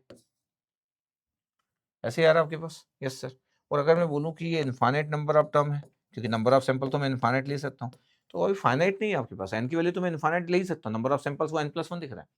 तो अगर मैं बोलूं कि मेरे पास ये तो स्टैंडर्ड जीपी सीरीज बन गई, और इनफाइनाइट नंबर ऑफ सैंपल्स के लिए अगर मैं इसको लिखना चालू करूं तो स्टैंडर्ड जीपी सीरीज हो जाएगी, होगा। इसका मतलब है कि y2n की वैल्यू क्या होगी, y2n की वैल्यू वो मैग्नीट्यूड जो मल्टीप्लाई था ना आपके पास, पता है a/1 - r होता है आपके पास फॉर इनफाइनाइट सैंपल्स। जीपी लिख लो, ज्योमेट्रिक प्रोग्रेशन। Yes sir. ये तो पता है ये bx था, a मतलब 1 आ गया, r की वैल्यू कितना आ गया 1/2 सर, डिवाइड करो सेकंड डिवाइड बाई फर्स्ट, तो 1/2 सर कितना आ रहा है सर 2bx आ रहा है। हाँ, हम यही बात करना चाह रहे हैं कि अगर इनफाइनाइट नंबर ऑफ सैंपल्स लेते तो y2n की वैल्यू इतना आ जाता, और 2bx क्या होता है सर, तो फाइनाइट वैल्यू आ गया, बिल्कुल। तो बाउंडेड आउटपुट हुआ कि नहीं, यस सर बाउंडेड आउटपुट हो रहा है, आप ऐसा भी देख सकते हो। तो आपको सब इसलिए आना चाहिए, नहीं तो अभी आप बोलोगे कि सर मैं un पुट करता एक्स की जगह, और फिर परेशान होते रहता कि सर un पुट कर रहा हूँ, फिर un-1 पुट कर रहा हूँ, फिर मैं कैसे करूँ। आपको हर एक चीज अच्छे से आना चाहिए कि कब कहाँ पे क्या चीजों को, बहुत जो सिंपल क्वेश्चन रहते हैं उसमें 4 तरीके से देखते तो बड़ा आसान दिखता है। जब चीजें डिफरेंट होने लग जाती है, जब अपने अपने नेक्स्ट लेवल पे पहुंच जाती, तो आप फिर कितने अच्छे से चीजों को हैंडल करते, दैट इज इंपॉर्टेंट। ये देखो ध्यान से, इसका मतलब क्या हो गया, इसका मतलब है कि अगर मेरे पास अगर एक्स, ये तो बाउंडेड है, बाउंडेड इनपुट है, बट आउटपुट क्या आ रहा है, बाउंडेड आ रहा है। इसका मतलब ये क्या आ रहा है सर, ये बीबो स्टेबल आ रहा है, ये बीबो स्टेबल आ रहा है सेकंड वाला, क्योंकि ये जो मल्टीप्लाई आपके पास हो रहा था ये इनफाइनाइट नंबर ऑफ टर्म्स से, मतलब ये अप टू n तक है, लेकिन मैं तो n के लिए इनफाइनाइट ले सकता हूँ। n के लिए इनफाइनाइट क्यों ले सकता हूँ, इसलिए ले सकता हूँ, मेरे को पता है कि Vivo stability for all values of n चाहिए। तो इसका मतलब है कि सर आप ये तो बोलना चाह रहे हो कि सर मैं तो चाहता तो स्टार्टिंग से इनफाइनाइट ले सकता था, यहाँ स्टार्टिंग से इनफाइनाइट ले सकता था, कि जो एक्शन की वैल्यू है आपके पास, जो 2 क्वेश्चन है, मैं चाहता तो स्टार्टिंग से ही बोल देता कि एक्शन की वैल्यू आपके पास अप टू इनफाइनाइट तक आप ले सकते हो। बिल्कुल, ऐसे स्टार्टिंग से भी लिख सकता था कि मेरे पास जो क्वेश्चन है उसको जैसे ये है, ये अप टू इनफाइनाइट तक लिख सकता था, तो फिर स्टैंडर्ड एक्यूमुलेटर लिखता, फिर तो आप चिल्ला-चिल्ला के बोलते कि ये तो अनस्टेबल है। n के लिए इनफाइनाइट ले सकता था मैं स्टार्टिंग से, देयर इज नो इश्यू, क्योंकि नंबर ऑफ सैंपल्स तो we can consider as infinite ना, n की value from minus infinite to infinite. यहाँ पे भी लिख सकता था, इस वाले सेकंड वाले में भी, कि सेकंड वाले में भी आपके पास जो होता कि n की वैल्यू इनफाइनाइट लिख लेता, तो यहाँ पे जो बात होती, यहाँ पे n की वैल्यू शुरू से इनफाइनाइट लिख लेता। तो आप बोलते हैं नंबर ऑफ सैंपल्स आपके पास इनफाइनाइट है, लेकिन ये डिवाइड बाई 2 के था और n की वैल्यू ये था, तो ये 2 की पावर इनफाइनाइट भी होता, और 2 की पावर इनफाइनाइट अगर होता आपके पास मैक्सिमम, तो 0 हो जाता। k की वैल्यू इनफाइनाइट पुट कर देता हूँ, 0 से इनफाइनाइट, और फिर बाकी पूरे सम्स इनफाइनाइट है आपके पास, और मैं सबको ऐड करूँ, तो फिर आपके पास एक फाइनाइट वैल्यूज मिलती जीपी सीरीज के कारण। ये कभी भी, क्योंकि हो क्या रहा है, ये वैल्यू डिक्रीज होते जा रही है, ये पहली bx वैल्यू है, दूसरी वैल्यू bx/2 है, तीसरी वैल्यू bx/4 है, तो ये वैल्यू आपके पास जीपी सीरीज है और डिक्रीज होते जा रहा है। तो डिक्रीज होके पता है ये 1 है, 1/2, और आगे के पूरे टर्म सेट करोगे तो 1/2 आएगा, मतलब ये 2bx होगा बस। ये देखो 2bx होगा, इसका मतलब पता है शुरू के 2 टर्म का एडिशन कितना है पता है, 3/2 1.5, और बाकी पूरे 2 टर्म्स के बाद पूरे टर्म्स का एडिशन पता है 0.5। अगर कभी आप सीरीज के बारे में आइडिया रखते हो, कभी आप सीरीज को अच्छे से समझते हो, आप अगर पहले चैप्टर से अगर में से अगर कोई मैथ्स पढ़ रहा होगा, तो मैं तो लीनियर अलजेब्रा के केस में भी प्रूव करके भी दिखाऊं सीरीज के बारे में, कि देखो फर्स्ट 2 टर्म्स का वैल्यू इतना है और लास्ट 2 टर्म्स का कैसे वैल्यू से करके। इसका मतलब है ये पूरे टर्म्स का एडिशन 2 है, पता आपको, पूरे टर्म्स का। तो 1 + 1/2 प्लस ये 1/2 रेज़ पावर k, और k की वैल्यू 0 to n, इसका सम जो होता है आपके पास जब हम करते हैं, तो फिर 2 से ज्यादा नहीं हो सकता। यस सर, ये देखो जरा ध्यान से, इसका मतलब है कि ये स्टेबल आ गया और वो अनस्टेबल था, वो अनस्टेबल था। तो जैसे आपके पास वो टर्म लिखे आपके पास, तो ये आ गया। तो ये बहुत ही अच्छा क्वेश्चन था, हो सकता है कि आपकी कॉपी में ना हो। तो T1 बीबो स्टेबल है, but T2 is not BIBO, see answer. हो सकता है ये क्वेश्चन आपके पास ना हो, very good question. Very good question. तो जितने भी स्टेबिलिटी के क्वेश्चन आए उसमें से मेरे को सबसे अच्छा one of the good question लगा, क्योंकि ऐसे सीक्वेंस कम दिए रहते हैं आपके पास। और कभी कभी आप उन बातों को लेके भी कंफ्यूज जाते हैं कि sir finite number of samples दिया था, तो वी कैन टेक ना इनफाइनाइट। एनी यहाँ पे क्या नंबर ऑफ सैंपल्स ही तो हुआ जब आप ऐसे लिख रहे हो, तो ये बहुत ही अच्छा क्वेश्चन था। अब जैसे आपके पास एन की value minus infinite to n है, तो स्टैंडर्ड एक्यूमुलेटर है। Yes sir. तो वाई की वैल्यू अगर मैं लिखना चालू करूं तो आप देख सकते हो कि माइनस इनफाइनाइट टू एन है। तो अगर मैं बोलूं कि आप अगर ऐसा लिखना, आप तो सीख ही गए हो कि वाई की वैल्यू, और मैं बोलूं कि पहले एन पुट कर लो, तो एक्स एन हो गया। लास्ट वैल्यू पहले पुट कर लेता हूँ। यहाँ पे पुट किया तो कितना हो गया एक्स, के की वैल्यू, तो के की वैल्यू एन पुट किया, फिर एन माइनस वन पुट करूंगा तो x of n minus one हो जाएगा। ये कितना हो जाएगा कॉस, ये 2, ये एन माइनस वन हो जाएगा, फिर cos x of n minus two हो जाएगा, और ये कॉस 2 एन माइनस टू हो जाएगा। अच्छा कब तक चलेगा? अब टू ए माइनस इनफाइनाइट तक। ये अब number of samples minus infinite है, और अगर मैं एक्शन अगर आपके पास बाउंडेड ले रहा हूँ, तो बाउंडेड बाउंडेड बाउंडेड अगर मैं ले लूँ, तो वाइन की वैल्यू कितना होगा? सर बोले बी एक्स आप बाहर निकाल लो, बाउंडेड ले रहा हूँ, तो कॉस टू एन हो गया, cos two n minus one हो गया। तो इसकी वैल्यू मैं कुछ भी कंसिडर कर लूँ, ये बी एक्स है आपके पास, और ये cos two n minus two, ये पूरे टर्म्स आपके पास इनफाइनाइट टर्म्स, ये फाइनाइट वैल्यू होगी आपके पास। ये कॉस टू एन की वैल्यू जो होगी फाइनाइट वैल्यू होगी। अब पूरे टर्म्स को इनफाइनाइट तक अगर आप ऐड करते जा रहे हो, ये कॉस टू एन है आपके पास, minus one to one minus one to one minus one to one सब ऐड करते जा रहे हो आपके पास पूरे अप टू आपके पास माइनस इनफाइनाइट तक। तो ये बी एक्स इंटू इनफाइनाइट, इसका मतलब है कि इनफाइनाइट वाई एन की वैल्यू दिस वन, तो बी वाई की वैल्यू इनफाइनाइट आ गया। इसलिए आपके पास ऐसे जो स्टैंडर्ड एक्यूमुलेटर होते हैं, क्योंकि अगर ये कॉस टू के नहीं होता तो भी अनस्टेबल होता, एक्स के सिर्फ था तो unstable, x into cos two के जैसा ब्रैकेट में पूरा आ गया तो भी अनस्टेबल।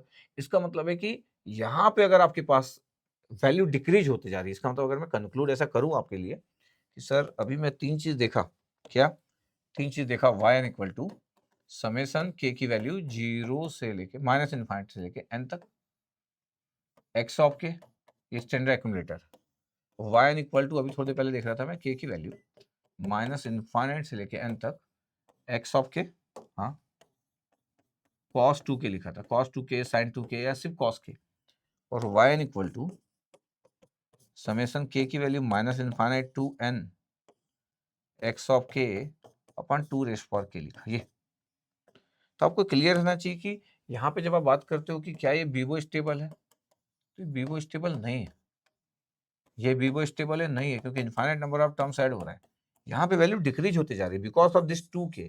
ये बीबो स्टेबल है,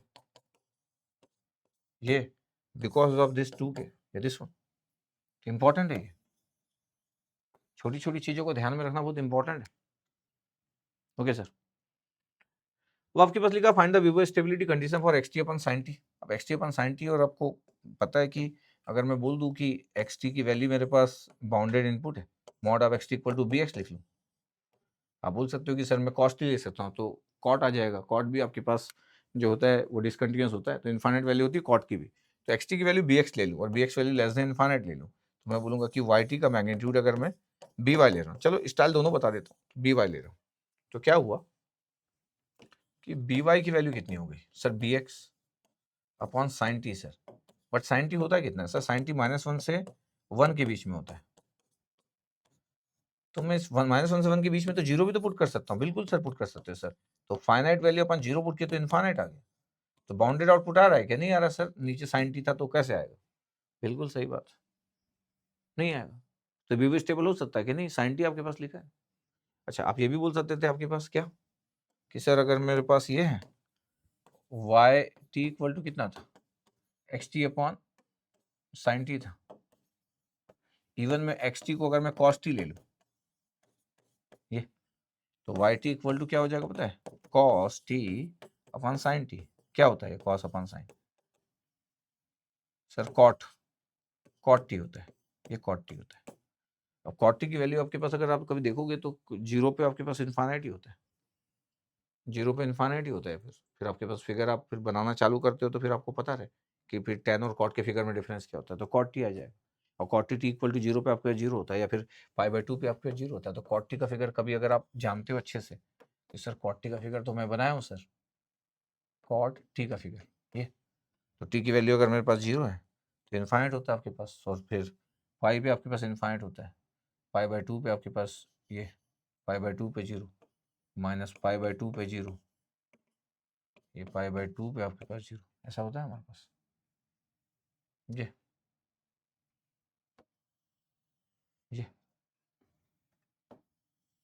जैसा। और फिर ये आपके पास क्या है, पाई, ये तो 0 पे आपके पास पाई पे इन्फाइनाइट हो जाता है, ये 3 पाई बाई 2 ऐसा करोगे आपके पास, तो ये ऐसा करके ऐसा आता है, ये दिस वन।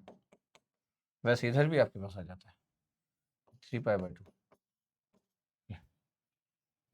तो आपको पता है कि इन्फाइनाइट वैल्यू है आपके पास, चाहे वो 0 पुट करो चाहे पाई पुट करो, तो वाई टी की वाई की वैल्यू, अगर मैं टी की वैल्यू 0 पुट कर लूँ या पाई पुट कर लूँ या 2 पाई पुट कर लूँ, ये सब में इन्फाइनाइट, तो बाउंडेड आउटपुट आएगा कि नहीं आएगा? साइन टी नीचे लिखा नहीं है, जहाँ जहाँ साइन टी 0 होगा वो कहाँ पे आएगा? तो बीबो स्टेबल है क्या? नहीं नहीं, तो बीबो अनस्टेबल, कोई बात ही नहीं, x t upon sine t लिखा है तो। अब y t equal to x t square है, अब मेरे को बताओ कि एक्स टी स्क्वायर लिखा है आपके पास, अगर आप बोलोगे कि एक्स टी अगर बाउंडेड इनपुट है, बाउंडेड इनपुट है, तो टाइम के साथ आप चेंज कर भी लोगे तो टी स्क्वायर करने से एक्स स्क्वायर टी थोड़ी है, एक्स टी स्क्वायर रहते तो बाउंडेड इनपुट ही रहेगा, ये एक्स टी स्क्वायर करने से थोड़ी चीजें चेंज हो जाएगी, सोच के देखो। एक्स टी आपके पास टी स्क्वायर की जगह आपके पास ये कर दे तो टाइम की जो वैल्यूज होगी आपके पास वो चेंज हो जाएगी, मैग्नीट्यूड चेंज नहीं हो रहा, मैग्नीट्यूड विल रिमेन सेम।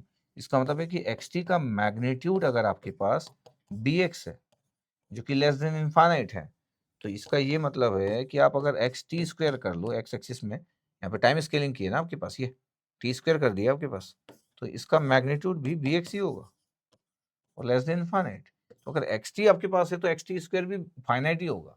इसका मतलब क्या हुआ? इसका मतलब इससे बीबो स्टेबिलिटी चेंज नहीं होगी, बीबो स्टेबल ही होता है, मैग्नीट्यूड में कुछ कर ही नहीं रहे आप, ये टाइम डोमेन में कुछ कर रहे हो तो कोई इशू नहीं।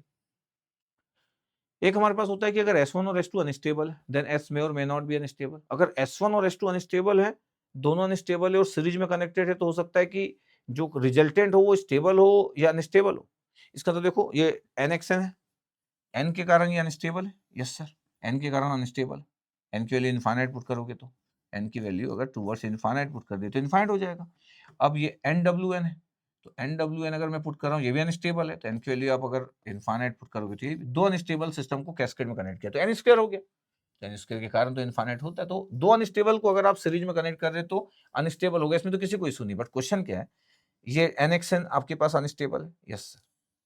अब मैं स्टेबल ले रहा हूँ WN इक्वल टू, ये देखो अनस्टेबल है भी, WN ले लिया, WN इसका आउटपुट है, ये WN बाई N ले लिया, यहाँ पे N इक्वल टू 0 पे इशू है, N इक्वल टू 0 पे इनफाइनाइट आ जाएगा। बट अगर मैं कैस्केड में कनेक्ट कर रहा हूँ तो ये N और ये N कैंसिल आउट हो जाएगा, ये इनफाइनाइट पे अनस्टेबल होगा, वो 0 पे अनस्टेबल होगा, लेकिन दोनों कैंसिल आउट हो जाएंगे और ये स्टेबल आ गया। इसका मतलब है दो अनस्टेबल सिस्टम को सीरीज में लगा के स्टेबल बन सकता है, this one is very important. ये इसका मतलब कोई अगर बोले कि S1 भी अनस्टेबल है S2 भी अनस्टेबल है और कोई ऐसा लिख के दे दे कि अब आपके पास ये क्या होगा, तो कोई हो सकता है कोई मानने को रेडी ना हो। किस बात को मानने को रेडी ना हो? अगर मैं किसी को बोल दूं कि यार देखो ये S1 है, ये S1 है और ये S2 है और रिजल्टेंट आपके पास S है, और मैं बोल दूं कि ये बीबो अनस्टेबल है, बीबो सेटिस्फाइड नहीं कर रहा है, ये भी बीबो सेटिस्फाइड नहीं कर रहा है, तो बताओ यहाँ पे क्या होगा? बीबो सेटिस्फाइड करेगा कि आपके पास बीबो सेटिस्फाइड नहीं करेगा? तो ये बड़ा टफ हो जाएगा। मैक्सिमम लोग बोलेंगे कि ये बीबो अगर अनस्टेबल है तो सर ये सेटिस्फाइड नहीं करेगा। मैं बोल रहा हूँ कि ये बीबो इज सेटिस्फाइड और ये दोनों ही चीज होगा। मतलब ये इंटरेस्टिंग है कि अगर ये बीबो अनस्टेबल है सीरीज में कनेक्ट करे तो रिजल्टेंट विल भी, तो लोग बीबो अनस्टेबल ही चिल्लाएंगे। ये बीबो अनस्टेबल, थोड़ा बहुत सोचेंगे तो जल्दी से इतना सोच नहीं पाएंगे कि भी बीबो अनस्टेबल है, बीबो अनस्टेबल है, तो बीबो स्टेबल हो सकता है क्या? It's very interesting. ठीक है, तो थोड़ा सा स्मार्ट बनना पड़ता है ऐसी चीजों को। S1 और S2 अनस्टेबल, कोई एक अनस्टेबल हो, जैसे ये स्टेबल है, यस सर, ये अनस्टेबल है, n equal to infinite put करने से, yes sir, n equal to infinite put करने से अनस्टेबल है, n की वैल्यू इनफाइनाइट पुट करने से अनस्टेबल है। यहाँ तो कोई सुनता है स्टेबल अनस्टेबल, दोनों को मल्टीप्लाई करोगे तो अनस्टेबल हो जाएगा। मतलब स्टेबल और अनस्टेबल, अगर मैं सीरीज और कैस्केड कुछ भी बोल सकते हो जब आप लगाते हो ब्लॉक डायग्राम। ये स्टेबल है, e की पावर xn, e की पावर xn की कोई वैल्यू फाइनाइट पुट करोगे 2 की पावर 718 है। अब आपके पास यहाँ पे ln wn कर दिए, दिख रहा है आपको, ln लिख सकता हूँ, लॉग नेचुरल मतलब ln wn, अब LN करेंगे तो ये ई कैंसिल आउट हो गया तो एक्शन आ गया, स्टेबल आ गया।